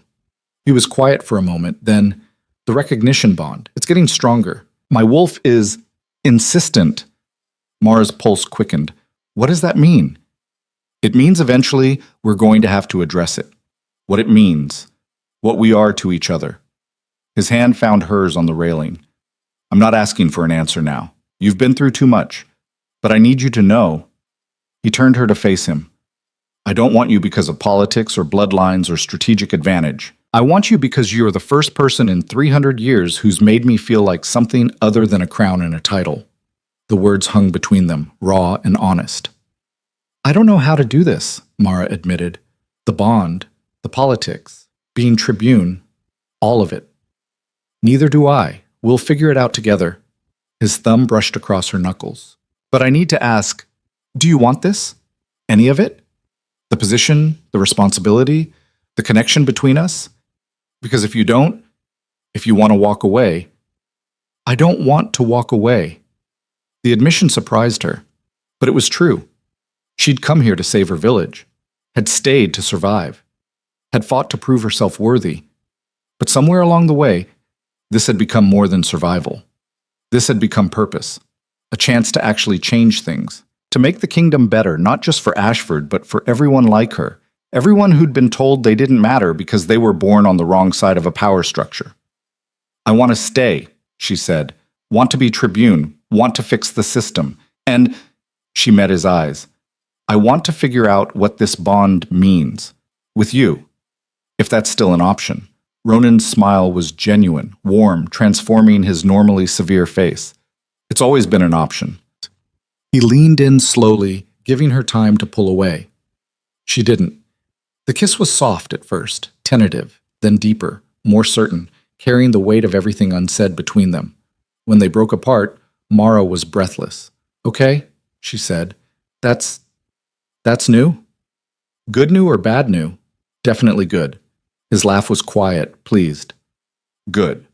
Because there are traditions around recognition bonds, ceremonies, formal claims. The council will expect one crisis at a time, Mara interrupted. Let me fix the Frontier first. Then we can worry about ceremonies. Deal. They stood together on the balcony, watching the city below and the stars above, and Mara felt something she hadn't felt in weeks. Hope. The formal investiture as Tribune happened 3 days later. Mara wore white, traditional for new positions, with the crimson and black of House Kyle embroidered at the collar and cuffs. She stood before the full council and every major noble house and spoke the oath Ronan had written specifically for this position. I swear to uphold the law, to protect the frontier villages, to ensure tribute is collected fairly and justice served equally, to speak for those without voice and fight for those without power. This I pledge on my blood and honor. Ronan placed the tribune's chain around her neck, silver links with a wolf's head pendant. It was heavy, both physically and symbolically. Rise, Tribune Vance, and may your service bring honor to the crown and justice to the realm. She rose. The assembled nobility bowed, some deeply, some barely, but they all bowed. Mara Vance, candlemaker from Ashford, was now Tribune of the Frontier. She had authority, power, and the king's protection. The hard part was just beginning. Over the following months, Mara threw herself into the work. She traveled to frontier villages, investigating tribute collection personally, found corruption in 3 territories and recommended dismissal of the governors involved, reformed tribute quotas to account for crop failures and disastressors, established appeal processes so villages could challenge unjust collections. The frontier villages loved her. Mara heard the stories, how she was called the people's tribune, how songs were being written about the human girl who stood up to wolves, how children in Ashford played games about riding the judgment wolf into battle. The nobility hated her more with each reform. 2 more assassination attempts were made, both foiled, one by palace guards and one by the Judgment Wolf literally appearing from shadows to intercept the assassin. "It's like it knows when you're in danger," Cassian said after the second attempt. "Maybe it does," Mara replied. She'd stopped questioning the creature's loyalty. It followed her everywhere now, silent and protective and absolutely terrifying to everyone except her. Ronan backed every reform she proposed, publicly, completely, even when the council protested, even when noble houses threatened to withdraw support. "You're making enemies for me," Mara told him one night. Good. I was getting bored with the old ones. Their relationship deepened slowly, carefully. The recognition bond was undeniable now.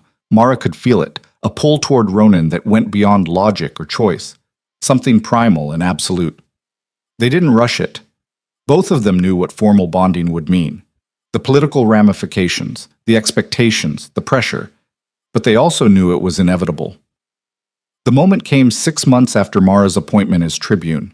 She was returning from a frontier tour, 2 weeks visiting villages, hearing complaints, fixing problems, when messengers met her on the road. "Tribune Vance, the council has called an emergency session. Your presence is required immediately." "What happened?" "House Thorn has challenged your appointment. They're demanding the position be dissolved and you be stripped of authority." Mara's blood ran cold. Magnus Thorn, still under house arrest but apparently still pulling strings. She rode hard for the capital, arriving covered in road dust and exhausted. The council chamber was packed, every noble house represented, every council member present. Magnus Thorn stood at the center, looking smug despite his guards. "Tribune Vance, how kind of you to join us." His voice dripped false courtesy. "We've been discussing your tenure, and we've discovered some troubling irregularities." Such as you using your position to enrich House Kael at the expense of other houses. Such as you showing favoritism to certain villages while punishing others. Such as you overstepping your authority and making decisions reserved for the king himself. He smiled. "In short, you've abused your power, and we're calling for your removal." Ronan stood from his throne. "These accusations are baseless." "Are they, Your Majesty? We have documentation." Testimony from villages claiming the tribune demanded bribes. Records showing tribute reductions that benefited Kael Holdings specifically.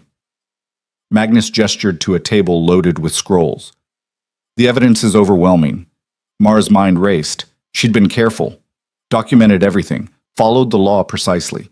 This was fabricated, had to be, but if they'd created convincing forgeries, "I'd like to see this evidence." "Of course." Magnus handed her a scroll. "Start with this. A sworn statement from the village of Millbrook, claiming you demanded payment in exchange for reducing their tribute quota." Mara unrolled the scroll, read it. Her blood went cold. The signature at the bottom was real. She recognized the handwriting, Thomas Bridger, the same man who'd been knocked down in Ashford Square, a man she'd helped, a man who'd thanked her personally. Either he'd been coerced, or the signature was forged. "This is fake." "You would say that, but we have 17 similar statements, all from villages you visited, all claiming similar abuses." Magnus's smile widened. "Face it, Tribune. You're caught." The council erupted into argument, half demanding her immediate removal, half defending her. The chamber descended into chaos. Mara stood frozen, her mind racing. This was it, the trap she'd been waiting for. They couldn't beat her directly, so they'd fabricated evidence, made her look corrupt, destroyed her credibility, and if she couldn't prove it was fake, she'd lose everything. "Enough!" Ronan's voice cut through the noise. "These accusations require investigation. I'm suspending Tribune Vance's authority pending—" "No!" Everyone turned to look at Mara. She stepped forward, addressing the full council. "You want to destroy my credibility. Fine. I'll make this simple. Trial by judgment. Right now. If I'm guilty of corruption, the Judgment Wolf will know. Let it decide." Silence. Magnus's smile faltered. "The Judgment Wolf only judges matters of life and death. This is life and death. My life, my authority, my ability to help the people who need it." She turned to Ronan. "I'm requesting formal trial. Let the creature decide if I've abused my power." Ronan looked like he wanted to argue, but he knew what she was doing, calling their bluff. The Judgment Wolf couldn't be fooled, couldn't be bribed. If it judged her guilty, she deserved removal. if it judged her innocent. Granted, he said quietly. Prepare the trial chamber. 20 minutes later, Mara stood in the same arena where Vivian had nearly died. The judgment wolf waited in the shadows, eyes glowing yellow. The council watched from the tiered seating. Every noble house, every witness. This would settle it, one way or another. Magnus stood across from her. This is foolish. You're gambling everything on a creature's whim. It's not a whim, it's truth. Mara looked at the judgment wolf. I'm ready. The creature emerged from the shadows, walked toward her with that same predatory grace, stopped, lowered its massive head, and bowed, just like before. Submission, recognition, absolute certainty. The council erupted into shocked silence. Impossible, Magnus breathed. It should have. She's guilty. The evidence is fabricated, Cassian's voice rang out. He emerged from a side entrance carrying scrolls. We've been investigating since the accusations surfaced. The signatures are forged, the testimonies were given under duress, and the man responsible for coordinating it all, he looked directly at Magnus, was you. He spread the scrolls on a table. Evidence, real evidence, communications between Magnus and the forgers, payments to villages willing to lie.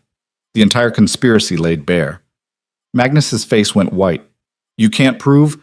We can. We did. You tried to frame Tribune Vance because her reforms were cutting into your profits. Frontier villages you'd been exploiting for decades were suddenly protected. So you fabricated evidence to remove her. Cassian's voice was cold. That's conspiracy, fraud, an attempted coup, again. Guards moved in, surrounding Magnus. Ronan stood. Magnus Thorn, you're under arrest for conspiracy against the crown, fraud, and attempted manipulation of royal authority. Your house is forfeit, your title revoked, and you will spend the rest of your considerably long life in a cell thinking about your choices. They dragged him away screaming. The council chamber emptied slowly, nobles muttering among themselves. Some looked relieved, others calculating, all of them reassessing what Mara represented. When it was just her, Ronan, and Cassian, Mara finally let herself collapse into a chair. That was too close. That was brilliant, Cassian corrected, calling for trial by judgment. He couldn't refuse without looking guilty. The judgment wolf could have killed me. But it didn't, because you're not corrupt. You're exactly what you appear to be, someone actually trying to help. Ronan crouched in front of her chair. But this won't be the last attempt. They'll keep coming, keep trying to destroy you. I know. And you're still doing this. Someone has to. He smiled, took her hand.